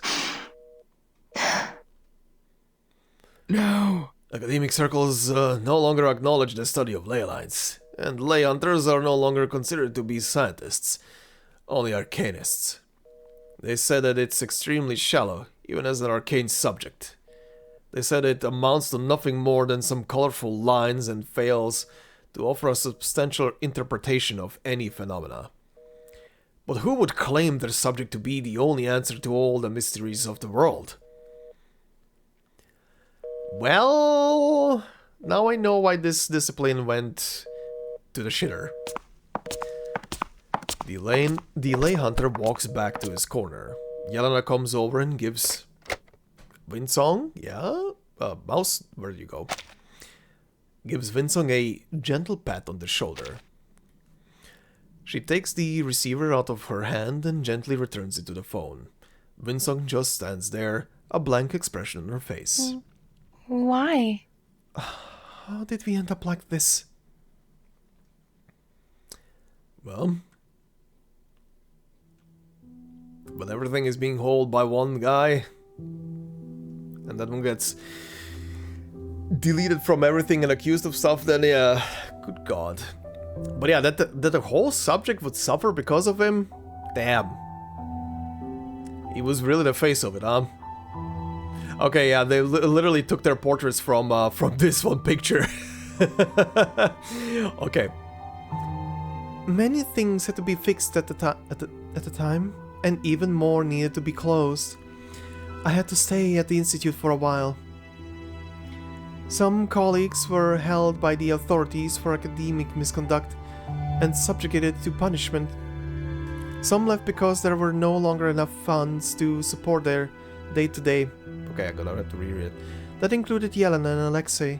Yelena found a new job as a typist, while Alexei... Good god. Auto-scrolling. Are we done? Yes, thank you. Okay, where was I? For academic misconduct and subjugated to punishment and re-education. Support their day-to-day lives, okay. While Yelena found a new job as a typist, while Alexei returned to his hometown and worked in his father's factory. Okay. They both expressed regret at having ever studied ley lines. Outside the Institute, ley hunters are seen as cult members or, even worse, frauds. Damn. You guys have really been done dirty. They really can't wait, can they? To load us into a cannon and blast us into obscurity. Without any prior notice, on an otherwise ordinary Monday, the property lease of the Institute expired. It wasn't until Windsong passed the blockade and walked to the door of the Institute that she saw the eviction notice. Looks like the director's wallet is finally as empty as mine. In the past few weeks, she has lived a life much like everyone else at the Institute, waiting for letters, writing replies, anticipating calls, and submitting evidence to validate her research. But today is a little different.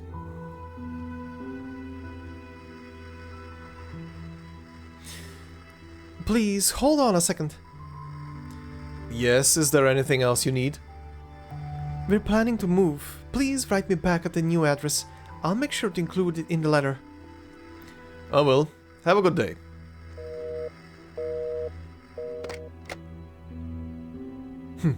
Windsong puts the phone down. For a moment, she wonders if she had even just conversed with a real person. The words spoken were calm and polite, but also cruel and cold. Is there anything else you need to pack, Ekaterina? Not really, Director. Give me a break. You know didn't become the director by choice. I'd rather sit behind bars than deal with administrative work. But you do deserve the title, sir. It's more of a burn than anything. Even of you old fool. Maybe I should just hand in my resignation and let you take the reins. You'll be the youngest ever director of the LEY Institute. A promising young woman. Whoa, no. Let's not get too crazy. She waves her hands in protest. A few people come down the stairs and pass by them. They all wear a gloomy expression. Come, hop on my bike.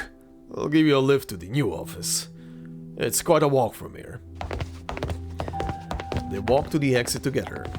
The notice board catches Windsong's eye as they pass it. Give me a second. She approaches the notice board and reaches out a hand. Oh, is she gonna take the old papers? Why? You want to take it with you? Yes. Oh, the whole board? We haven't gotten new bulletins here for a very long time. Look at these. They seem a lot more sensational than I remember. It's almost comical. Windsong gently runs her fingers across the board. The paint is starting to peel, exposing the moldy black wood beneath it. I never noticed how worn this thing was. Isn't it funny how things seem to decay faster when they're left unnoticed? I read about it in a book of Chinese philosophy. This little trick that time plays on us. Windsong grabs both edges of the bulletin board and looks at old Nicola. No. Don't look at me. My back is even more fragile than my ego. Are you really going to just leave it here? Look, your old project's still on it. She points at the old announcements. Everything still feels as vivid in their minds, as if it happened just yesterday.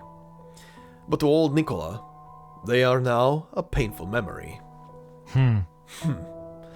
It may have been a project to you or me, but to Lissov, it was just another way to line his pockets.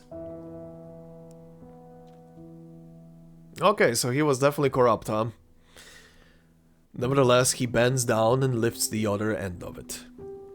It isn't easy to carry a big wooden board down the icy street, but slipping and sliding, they finally make it to the office. The picture from Ryashki. New LEY Institute. This place doesn't look very new to me. She looks around the office as she drags the board inside. The board won't even fit in here. We'll have to move the table to the side to close the door. Plopping of water. Where's that water dripping from? The shabby office is filled with aging furniture, and there is mold growing along the wall. Clearly water is dripping from somewhere. This is the best place we can afford now. It'll feel like home soon enough, Ekaterina. Windsong leans her head back, trying to figure out where the leak is coming from. Will this leak be included in our water bill? I don't think so. Then that's good enough for me. She rolls her neck, sits down at the desk, and looks for the telephone. Just 3 steps away from my seat. Good. The telephone sitting on the filing cabinet is covered in a thick layer of dust. Windsong doubts if it still works. Telephones are sturdy, especially these old ones. Plug it in and it'll work. Well, can't ask for too much right now. The only reason why it might not work is if it's not, if the line is not connected. Why are you auto-scrolling? She wipes the dust off the desktop and turns on the incandescent lamp sitting on it. Director, could we have a word with you, please? With a gentle knock on the door, two researchers pop their heads in. Old Nicola leaves the room, but returns quickly. They left. Like everyone else. Yeah, I could hear you from here. Mm-hmm. The farewells are much calmer than she had anticipated. She opens her notebook, squinting from the bright lamplight reflected of the pages. That corner over there is one wet day away from being a mold farm. It won't be long before mushrooms start growing in our lungs. Could you be a little more professional, Comrade Katerina? The fungi will only give you pneumonia, not lung mushrooms. I like that they're a bit, at least finding some humor in this thing right now. Windsong lets out a long sigh. Do you think there's still hope for us, Comrade Nicola? His pen stops at this question. Comrade Nicola? Are you still working on that Yakutsk paper?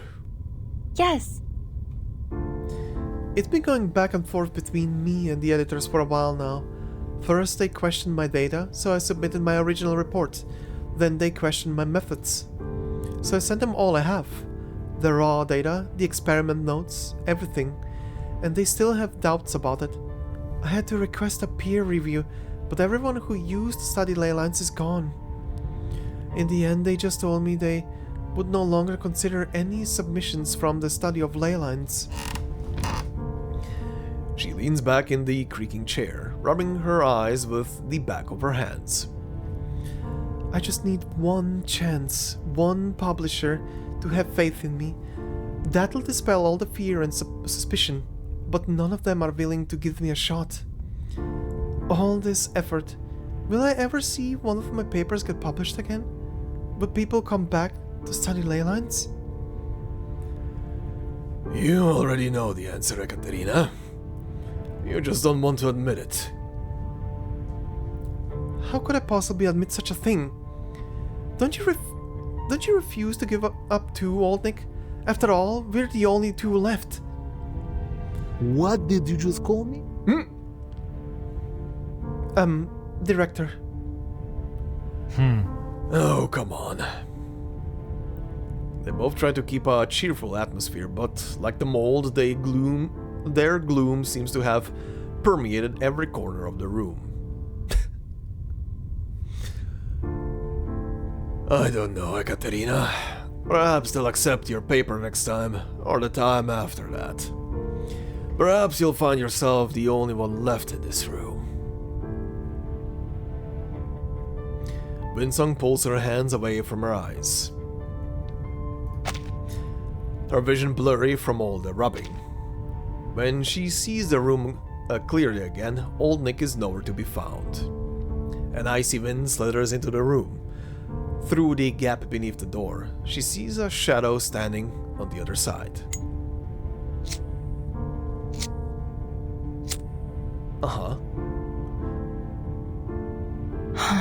I've told you hundreds of times that you need a new lighter, Old Nick. She sets down her pen and relaxes her shoulders. This drafty old dump.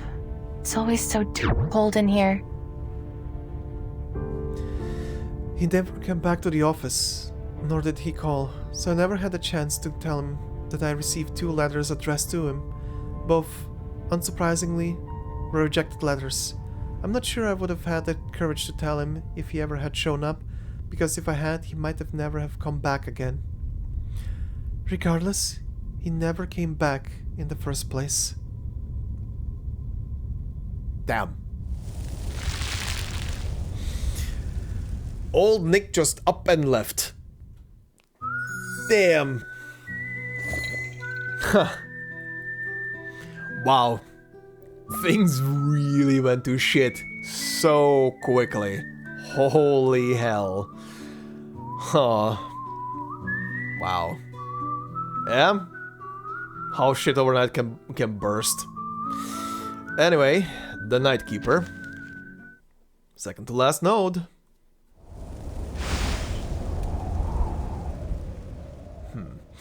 So... I guess we're gonna still continue in the past? Oh. I'd lost count of the number of rejection letters I'd received. I had long since run out of money and had been sleeping in the office for some time. That was my last day at the institute. It's hard to say what the final straw was. Maybe it was my last coin dropping down through the sewer grate, or the ink freezing because I added too much water to it.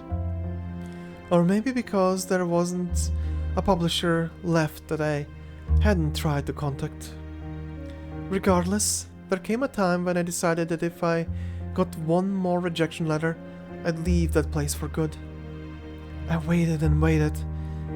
You know, silence is its own message. True. Windsong leans her elbows on the table. The room still smells of mold and damp. She gets to her feet. There's really nothing better to do anyway. She paces around the room, and as she passes the notice board, a wave of worry washes over her. Oh. What is she going to do with it? Is Ekaterina here? I have a letter for her. The mailman's voice rings from outside the door. Windsong's heart sinks. She doesn't move, reluctant to see the contents of the letter. It is slid through the gap under the door. She picks it up and opens it, just as she has done hundreds of times before. Thank you for submitting. We regret to inform you. Best regards. Oh, and she's now finally in the current attire. No need to read the rest. She examines the ink. It's clear it comes from a high-quality printing machine. She already has a huge pile of letters of the same quality. This place is nothing but a ghost town, the shadow of a great era. A sudden rage boils up in her chest. She smashes the letter onto the board. So this is it. She strides back to her table and whips out the rest of the letters.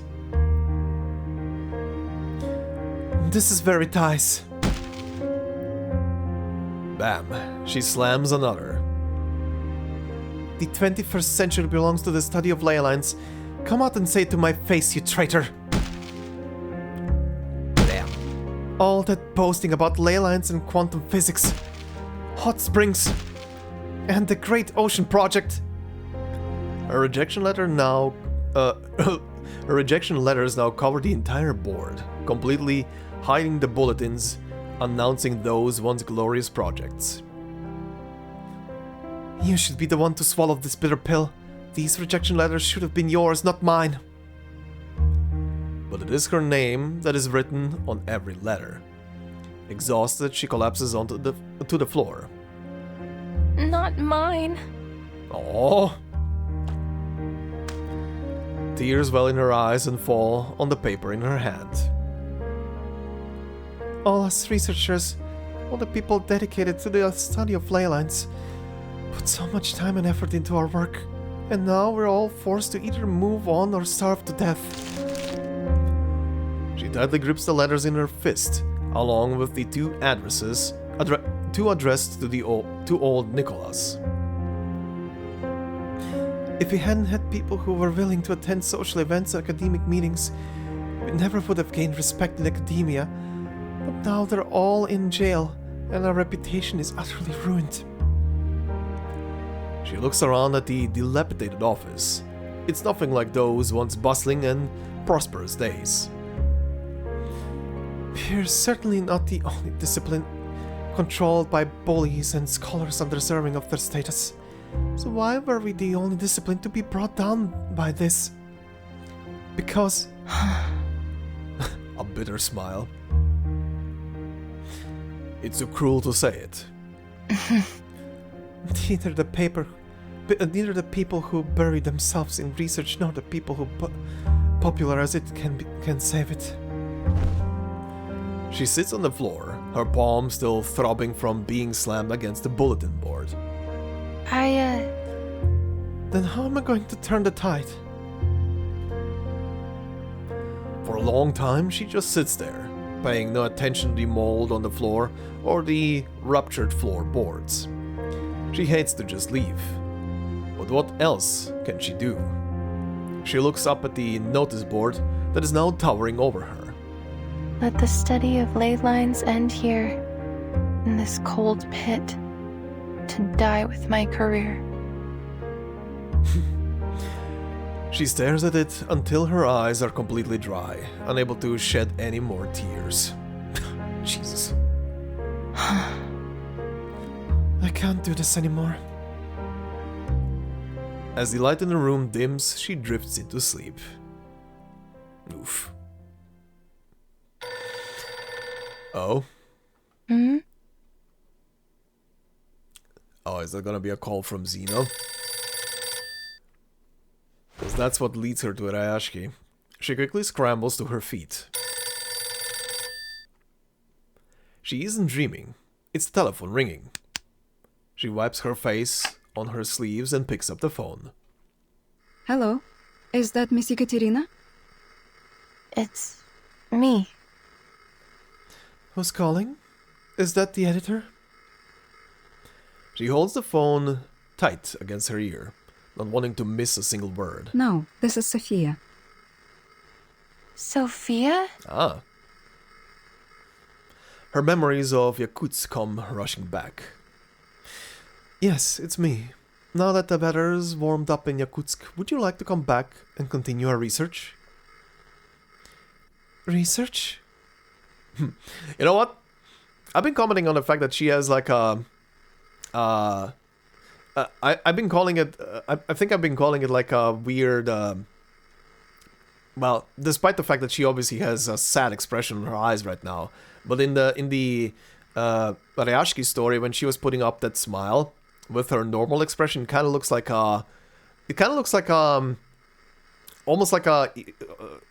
well, for a lack of a better term, an evil scientist smile. But, okay. Yeah, this story puts a better context on why that smile. That smile is kind of baked into her face at this point, I guess.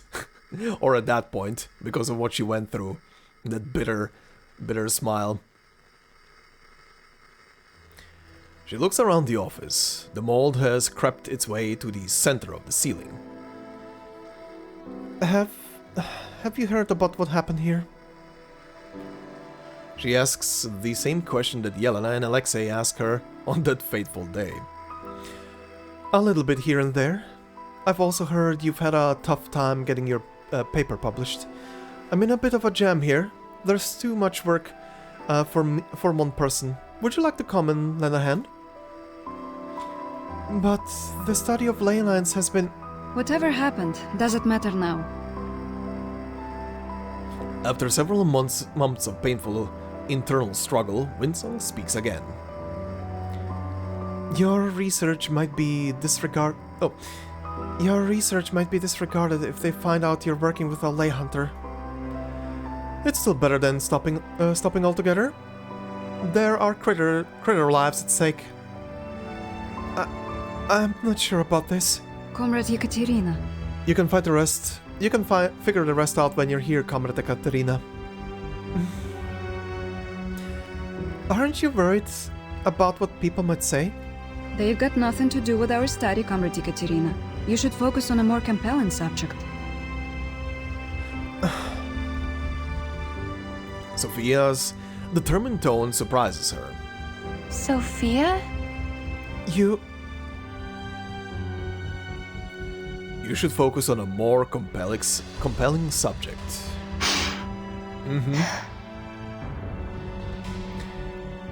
Oh. Oh. She feels a bitter sorrow in her throat. She holds the receiver tightly in her hands, as if she's holding her dear friend. For a moment, a genuine fear grips her. What if all this is just a dream? Tears well in her eyes again. They drop on the desktop and glisten like the morning frost. You are right. We should meet in Yakutsk. Her fingers ache from the clenching, but she is determined not to let go.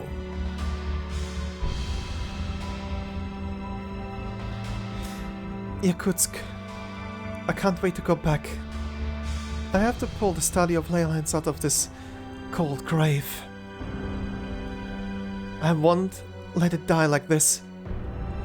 Once again, she looks at the notice board. Her heart feels lighter. Finally, there is a new path before her. A literal lifeline. Oh, that part hit. Oof. Oof. That part hit hard. Alright. Final node. Comrade. Let's see. How are we wrapping this up? Are we wrapping it up in Yakutsk? It has to flash back to her giving the speech in Laplace. Oh yeah. There we go. The hall is silent as the researchers listen intently. Windsong takes a sip of water before speaking. By now, perhaps you have your answers to my question. When it comes to a school of thought, who do you need more? Those that get the work done, or the ones that make it popular? A shiny metal arm sticks out from the audience. Yes, comrade in the back. I think that... The root of the problem is your story seems clear. I was expecting Lucy, shiny metal arm. But I guess not? Okay. Because... The decline of the study of ley lines was caused by those who exploited it for personal gain. So the people you need more are those who truly care about the subject. The answer is quickly refuted. But the study of ley lines always lacked a proper barrier to entry. The composition of researchers was quite diverse and rather loosely defined. what if... Had there been no one to actually publicize it? Those people who worked to build its respectability, hardly anyone would have taken it seriously in the first place. I heard that. Those people, it was Lisov alone who made the subject famous. I heard he was even invited to teach in some other countries. More and more people join the discussion. Windsong has to raise a hand to return order to the room. Thank you all. I understand where each of you is coming from, but my answer differs slightly from yours. Before the season started, a pair of comrades came up to me and asked 2 questions. Why are you still working on ley lines? And what made you stay? What is the study of ley lines exactly? Is it a science or an arcane subject? She taps the words science and arcanum on the screen. Today, most of it has been buried in the sand. People can only conjure a vague image of it through stories or records. So is it a science? Sadly, there is no doubt it's under the category of arcanum. Oh, I timed that perfectly. That was my mistake. Or by pure coincidence rather, but I timed that one perfectly. To many people, ley lines are not even an objective phenomena, nor are they consistently verifiable. Many theories regarding ley lines can't even be cross-examined using scientific methods. She shakes her head, ruefully. Yet its arcane nature is not a sin, or the reason for its decline. No, it was undermined by the high hopes that people had held for it. They wanted it to be the ultimate solution, the answer to all their questions. It was doomed to disappoint them. It had its heyday, it even flourished. Many believed it to be the path to our next great advancement. Until the dream was shattered by the cold reality. It's an arcane subject with a very narrow application. It could never stand on its own 2 legs as a specialized field of study. People abandoned it because it didn't offer the solution they sought. It had drawn too much attention it didn't deserve in academia. She sees a few nodding heads in the audience. But I think every researcher, no matter their field, is an explorer, wandering wherever the truth may lie. We could go in the wrong direction, get lost in the wild, and start all over again. This is the point we're at with the study of ley lines. This time, I hope to find a new path for it. It may be rough, muddy, and full of danger, but we must take the first step. There have been many breakthroughs and advancements in the last few years, and I sincerely congratulate you all on these achievements. And I always hoped you would think of this path whenever a mountain stood in your way. Perhaps it could be a detour, leading you to the destination. Yakutsk. Or Rayashki. This is why I'm still here, as the last ley hunter. Windsong looks at the first researcher. Let's go back to my question. When it comes to a school of thought, who do you need more? Those that get the work done, or the ones that make it popular? The truth is, I think neither of them are that important. Isn't this what I said? It kinda depends. Thank you, thank you, thank you. But Sophia made me realize that the only way to keep the subject alive is to let people see it for what it truly is, to understand it and acknowledge it. Networking and connection making won't keep the subject alive, and if we only focus on writing academic papers, we'll soon find ourselves in financial trouble. For now, they're both unimportant to the study of ley lines. She pauses, giving the audience a moment to process the information. No. What it really needs is a genius. One that can extend the path and bring our study to another level so people can see its true value. Okay, yeah. Like Newton to physics, Einstein to relativity, Watson to biology. Maybe the genius we need is among us in this very room. This is the other reason why I stay in this field. I insist. I hope that people will learn about ley lines from the reports I've written and the projects I've participated in. I will keep walking this path, and I hope to see you all along the way. Thank you so much. That concludes my lecture. Thank you. She bows to her audience.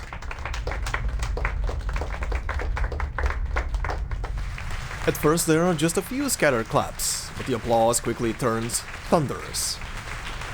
Damn. Deserved. Absolutely deserved. Okay. Office, Laplace. Miss Windsong, please wait here. Madame Lucy will join you in a moment. Oh yeah, right. This story was released just before chapter, just before the Vertin chapter. Right. So Lucy should show up, right? Sure. The staff member puts down a bottle of water and leaves. Windsong looks around the empty office. Never thought the lecture could be so tiring. She pulls over a chair and sits by the window. At times like these, she finds herself thinking of Rayashki. The people who embraced the study of ley lines from the beginning, and the people who saw her as family. To think that a storm could take away a world, it's almost too absurd to be true. There are strange footsteps coming from the hallway.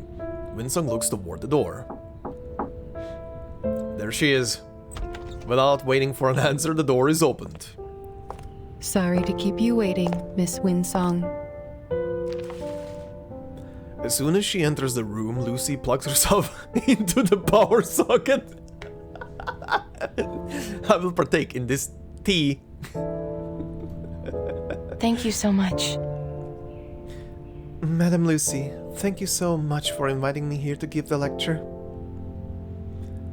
The pleasure is ours. I believe you have many questions to ask, including about the storm in Rayashki.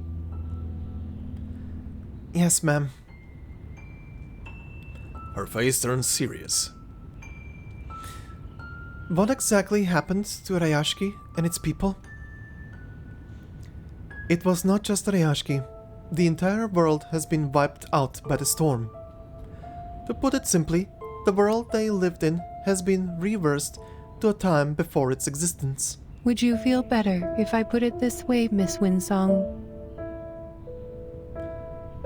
If I made it sound like we still have a chance to undo all this? But we hold on to some hope. It is true that we may have found a way to stop it from happening again. We have people here using every ounce of their knowledge and every means possible to find a way to end the occurrence of the storm. That is also the purpose of Laplace. We need your knowledge. We need your knowledge, Miss Windsong. That came with a delay. We need your help to end the storm. To end the storm? Her voice carries a bitter amusement. Your heart rate and body temperature indicate that you are having an emotional reaction. Are you angry, Miss Windsong? I missed my only chance to say my friends. No. That was not your only chance, Miss Windsong. I am not asking you to end it yourself. I am only requesting a ley line report on it. More storms will come, and we need you to help us see them clearly. We will eventually find a way out of the storm. And when that time comes, we will find the person with the means to end it. Windsong unclenches her fists. That is why I'm inviting you to join Laplace. We need your expertise to improve our chances of putting an end to these tragedies. Laplace will fund your project. More people will hear about ley lines, the stories behind them, and also the story of you, Miss Windsong, the last ley hunter. We cannot change the past, but we can decide the future. The future. It is such a beautiful word in humans' eyes, and they attach to it the most wonderful fantasies. It will not be easy to have the future of the study of ley lines resting on your shoulders. A light flickers across the slit on her face. However, you have done an exemplary job so far, Miss Windsong.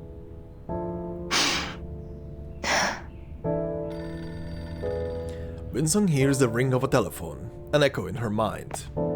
She takes a step forward and extends a hand. I accept your invitation. She smiles, looking into what she believes to be the robot's eyes. I look forward to working with you, Comrade Lucy. Alright. And this is how they wrap it up? Yep. Okay, and this is where she becomes a fully fledged member, huh, of Laplace. Okay, that was very interesting. But yeah, this one this one hit hard. I mean, that Ayashki stuff was pretty hard to just think about that the entire town got pretty much wiped out and everybody is gone, but God, I don't know why. This one hit more on like for me at least, hit more on like a emotional level. Seeing the hard work of someone just crumble down to the ground to nothing, and then being in that spot of not knowing how to continue it and what to do, and is there even a reason to continue it, or just let it rest? And then that phone call. Good God, what a timing! What a timing from Sophia to call in to give her a chance essentially to continue with the whole thing. Okay, but yeah, so that leads then probably to her getting in contact with Zeno at some point, and then that leads her to Rayashki, and that leads to where we are right now. Okay, interesting. Well, before we continue, let me quickly finish this survey and clear that out. Oh, they do give me a Windsong here to use. Huh, might as well check out what her skills are then. I have all the essentials for writing poetry. Actually, I should have clicked on her. And our opponent. Oh god, realizing what is what now. Okay, this is hers. Practicability. Mass attack gains Eureka +1 and deals 110% mental damage to 2 enemies. Gains 1 stack of preparation. Okay. One target attack, gain Eureka +1 and deal 200% mental damage. Spend 2 Eureka to deal mental damage 90% and convert excess critical rates to critical damage for this attack. Okay then, let's see. A new hypothesis. A good point. Sure, and this should trigger... Will it trigger her ult? Probably not. No, it won't. Okay. It's fine. Taking another look. Confirm the coordinates. Damn. Yeah, it's gonna trigger hers. Great, everybody's frozen. Okay, let's see this. Long journey. Appropriate. One target debuff inflicts 1 stack of confusion on the target for 1 round, then enters the mappings status for the round. Gains Eureka +2. Converts all own incantations to rehabilitation of their matching rank and casts them all if able? Okay, sure. An academic question. Well, I can't do shit with the other things, so just move shit around. Limited scale, infinite lines.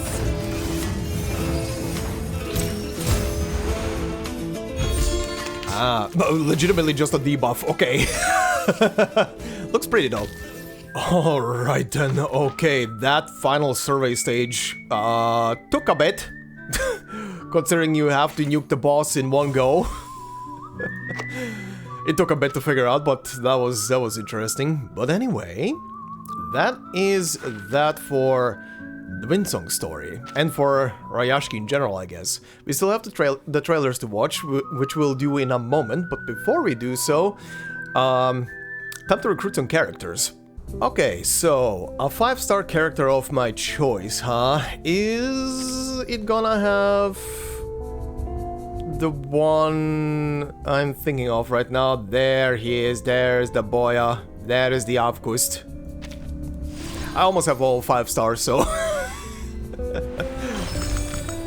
So, Miss Suitcase Keeper, are you the quiet type in this group too? She probably is. She probably is. Unless there's a kangaroo on her nose. Anyway, this one, on the other hand, let's see... Wait, what? Characters unlocked store... Oh, this unlocks bit by bit, huh? Depending on where you are. Okay, that's kinda interesting. Okay, well, I don't have multiples. Just God, don't have, do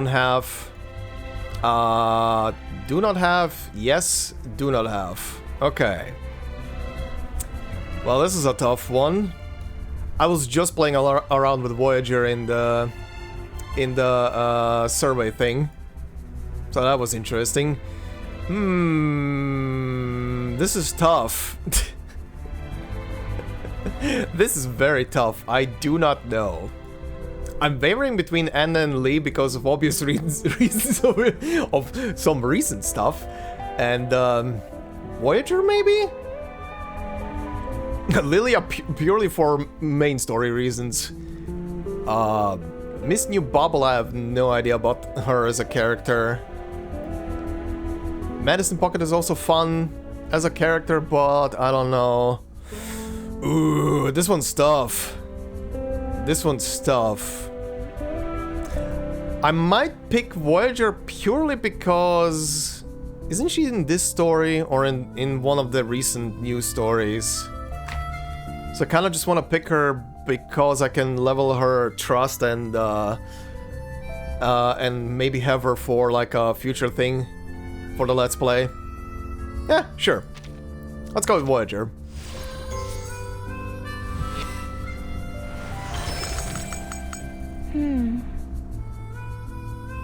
Uh-huh.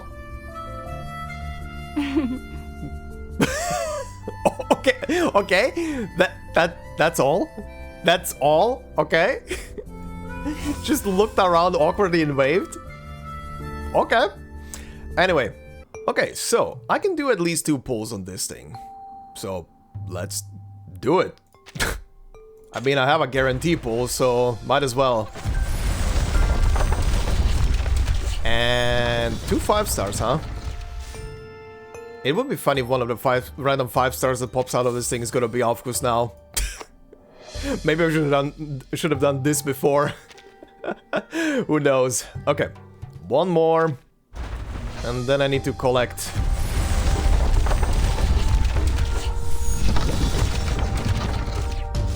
Okay, all stuff that I have already. Okay, yeah, I'm missing like what, 1,000 roughly currency. Okay, how long is the banner still here? For 10 days.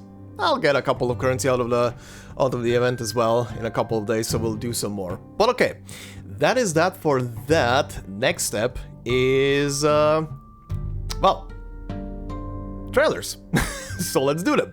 All right then, trailer time. So not many trailers for this thing. There was a lot of these extreme talent stuff that I usually skip on to watch, but trailer wise, okay, 3 trailers at least. The Vila trailer, the Windsong trailer, the main trailer for this thing. They're all decent in length. And yeah, I did find the comments that were asking for a reaction to the Polar Night music theme. Like I said before, I'm gonna make exceptions if people request them specifically for specific reasons, if there is some specific reason.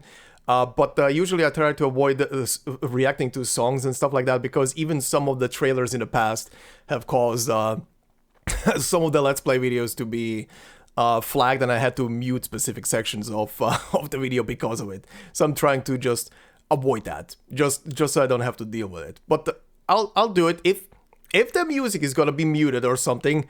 You know why. So apologies in advance if there's not gonna be a music track under that. But we'll see. We'll see what happens. Anyway, main trailer.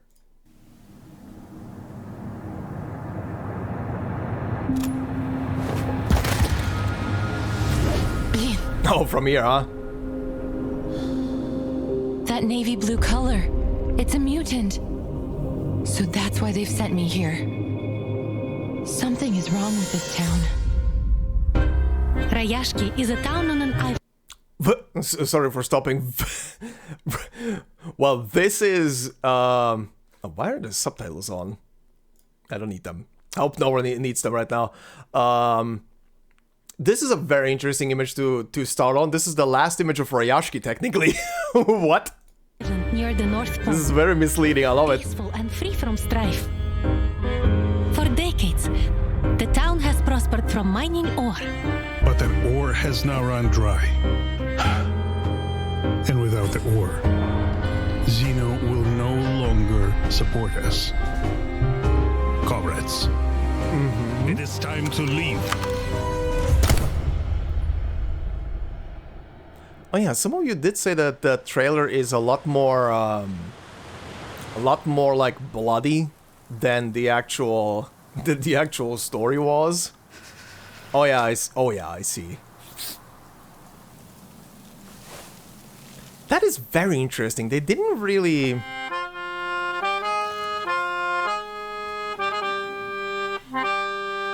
Uh-huh.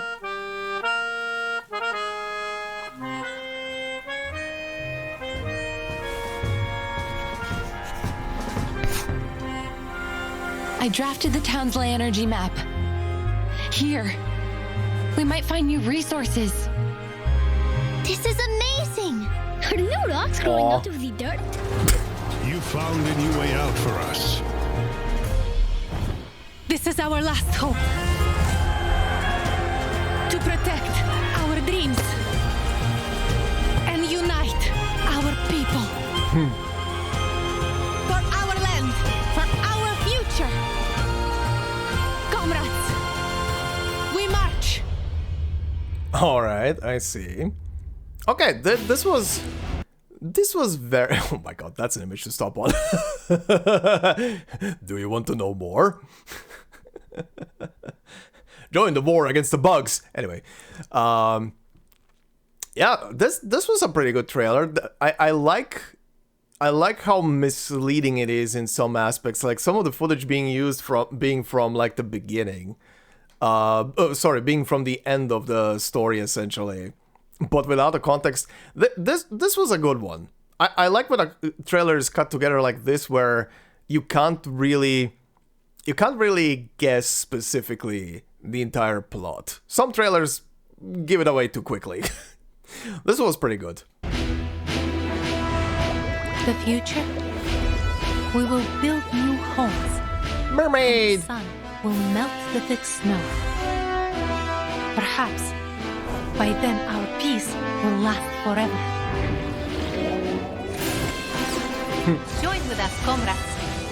Hard scales, sharp fangs. God, Best case scenario. it is on people 1080p. call me Professor or Dr. Windsong. Worse, they call me liar. Confirm the coordinates. Next, to draw a bigger picture. I have robes. Oh my god. White gloves. Is that his promoted version? Will the daytime here be longer and warmer? Salute! What?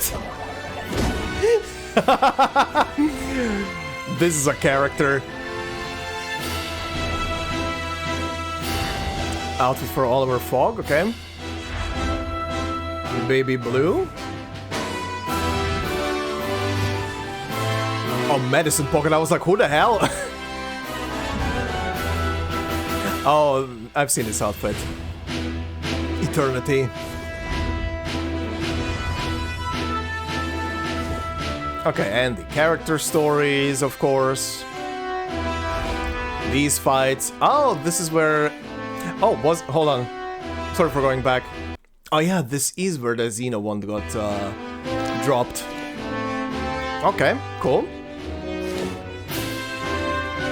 I'm very interested to see the Xeno story. Like, really interested to see.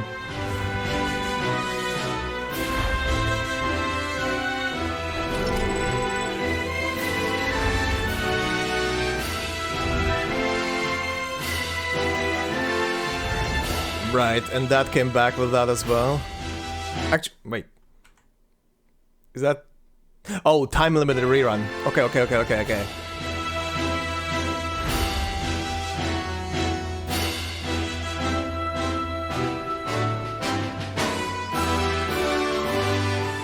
Oh. Looks neat. The little minecart moving around and everything. That's a neat We sent you here for diorama. one single purpose. Find the source of this purported unlimited energy and report back to Xeno. Don't meddle in things beyond your concern. Focus on your mission. You're different from them. Understand? Yes, sir. It's as good as done. Oh, that was interesting. Oh, that ending was interesting. Okay.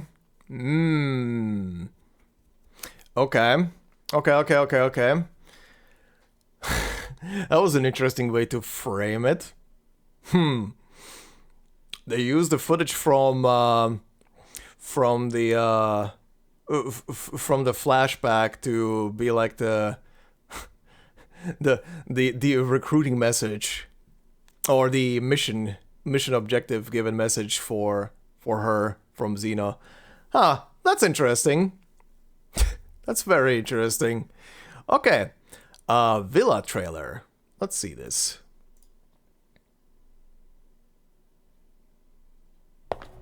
Did you know Miss Vila's a mermaid? Really? My babushka said that they eat humans. Oh, wow. It can't be. Miss Vila doesn't have a fishy tail. Maybe she made a deal with a witch. Yes. I did. And the price was to be your teacher. Good morning, comrades. I'm glad you're taking an interest in my people. Grab your crayons. To find the truth, you must think and take action. But Miss Vila looks nothing like the mermaids we know. Maybe she's from another fairy tale. Sparkly. Fairy tales can expand our imagination, and so too can reality. Let's use both of them for our mermaid theme today. Good. The Dagan, harbinger.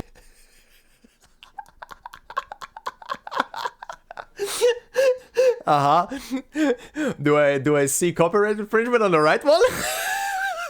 A tiny bit? Of death, the legendary siren princess, and the Rusalka warrior. Each Interesting. comes from different waters, Ooh. with different ideas and 3D. identities. Most Rusalki choose to live in lakes or under the sea, while I choose this land. To build a utopia where we can live and work together. A dream we all fight for. On this land, humans, Arcanists, and Rusalki are one. Will there be a fairy tale about Miss Vila in the future? If so, I hope it won't just be a fairy tale, but history. Hopefully.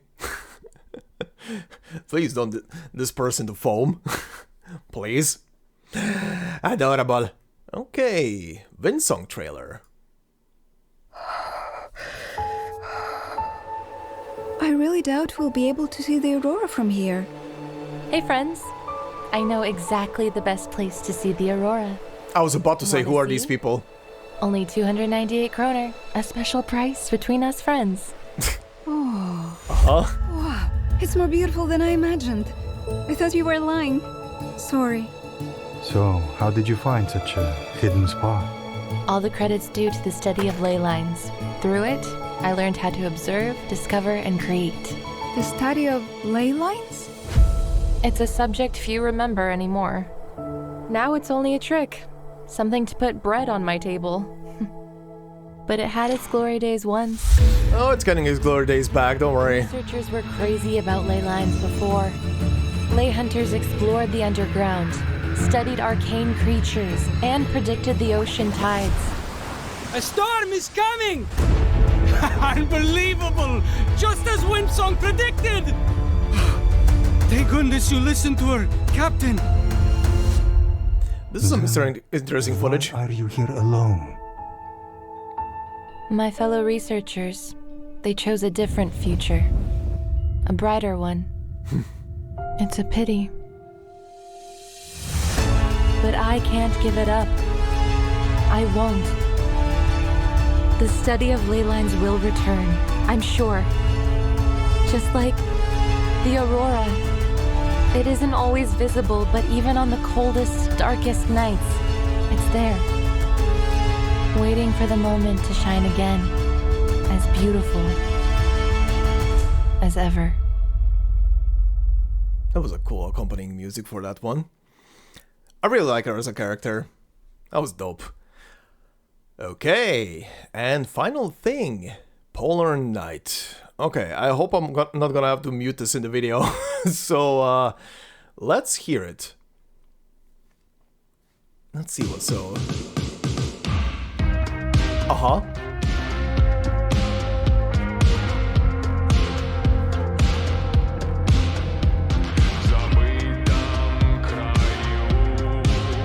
Ooh.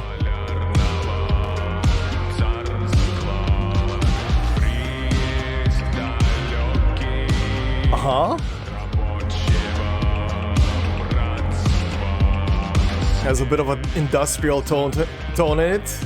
Understandable.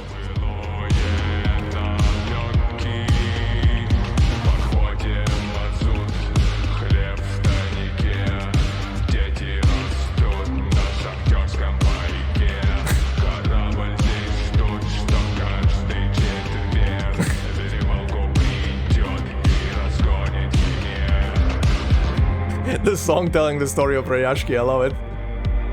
And its people. Also, again, very interesting new visuals for the whole town.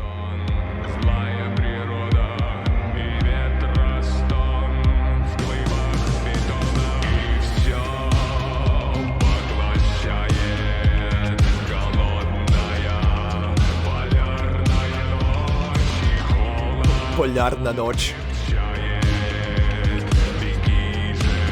Run away.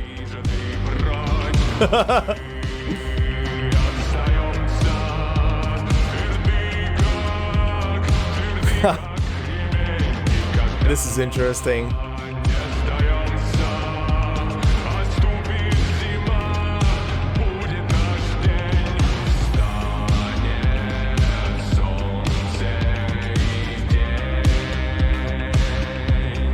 Yeah, these are all the characters from this image, just separated from it, where they're not layered on top of each other. That's cool.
Hell yeah.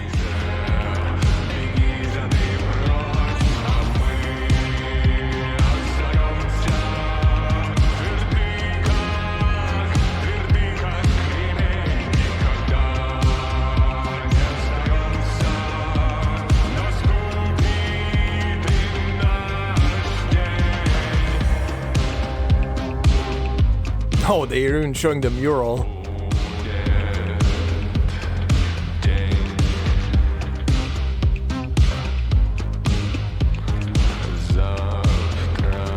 Okay, this was a very cool little song, both as a history piece and just showcasing the townspeople and everything. This was pretty cool. Yeah, this was pretty cool. That was, yeah. I also like the industrial sound, very, very, very fitting to the whole what's it called, to the whole storytelling of this whole thing. Yeah. Alright, but with that, we have officially wrapped up the rest of the Rayashki stuff. Trailers, everything, even the song. But yeah, the song was pretty cool. Again, very nice thing there with being pretty much a song about the people of the town, essentially. The town itself and its people. And I love the discrepancy between the beginning of run away to a new dawn will come at the end. But yeah, the main trailer as well, I see what you guys meant when you said that the main trailer definitely showed like dismembered people from all the fighting and injuries and stuff, and other work-related injuries and stuff. Yeah, they didn't really, I mean, the story did address like that they were constantly exposing themselves to danger and everything, but yeah, in the story when you don't see those injuries, especially in this one, I think their enthusiasm really kind of overshadows the whole thing of that they're in a bad spot. Well, a lot of stuff essentially, but still, cool story. Cool story, bittersweet ending, and yeah, what else to say there? Again, Vila's story, personal character story was pretty good as an epilogue for Rayashki, but could have told maybe a bit more about her, like outside of that one segment with the one of her kind coming along to literally murder her ass. Nothing outside of that happened. So I hope there's gonna be like a more elaborate story in the future that kind of dives into, pun intended, dives into the whole Rusalka thing, and we get to see and learn more. Would be nice. And Windsong's story that we literally just went over was, good God, that one hit. Again, I don't know why. Maybe because it's a more personal story.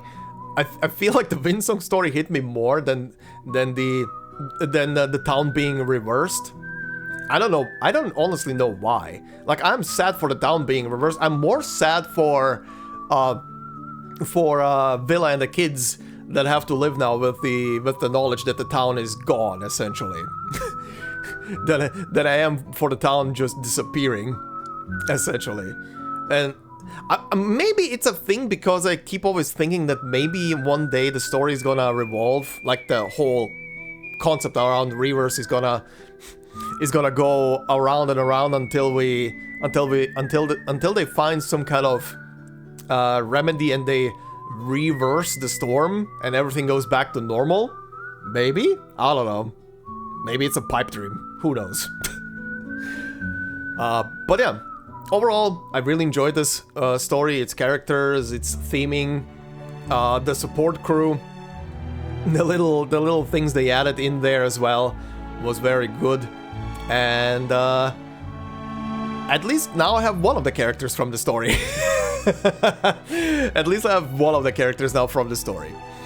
But yeah, next time we're gonna jump into the Xeno anecdote, which is probably gonna be a shorter episode than normal. It's an anecdote after all, but that's fine. That's fine. Those are easier to record than doing anything with them. So maybe because it's gonna be a shorter episode, maybe I'm gonna upload it on the same day as I'm uploading something else. Like, for example, the Daybreak episode. I might couple it with that on the same day, cause if the anecdote is gonna be short, that is. But we'll see. We'll see. I'm trying to get some stuff out before both something new hits in Arknights very soon, as of next week, very soon, and before. Yeah, it's mostly because of the Arknight stuff, but also so I can start actually on the 2.7 story, and we can start going through that one as well, because I'm definitely excited to see the 2.7 stuff. But that will be for next time, and the next time, and the next time. For now, thank you very much for listening and watching. Hopefully you enjoyed. And yeah, as always, thank you very much. If you enjoyed, please consider leaving a like, it would help out a lot. If you're new to the channel, consider subscribing. If you want to support me more directly, memberships are open. No video will be behind the membership, it's purely there for support. Thank you to all the members already doing so. Leave a comment as well, of course, that helps quite a lot as well. And yeah, hopefully, I hope you all have a fantastic day wherever you are, and I will see you in the next one. Until then, bye-bye.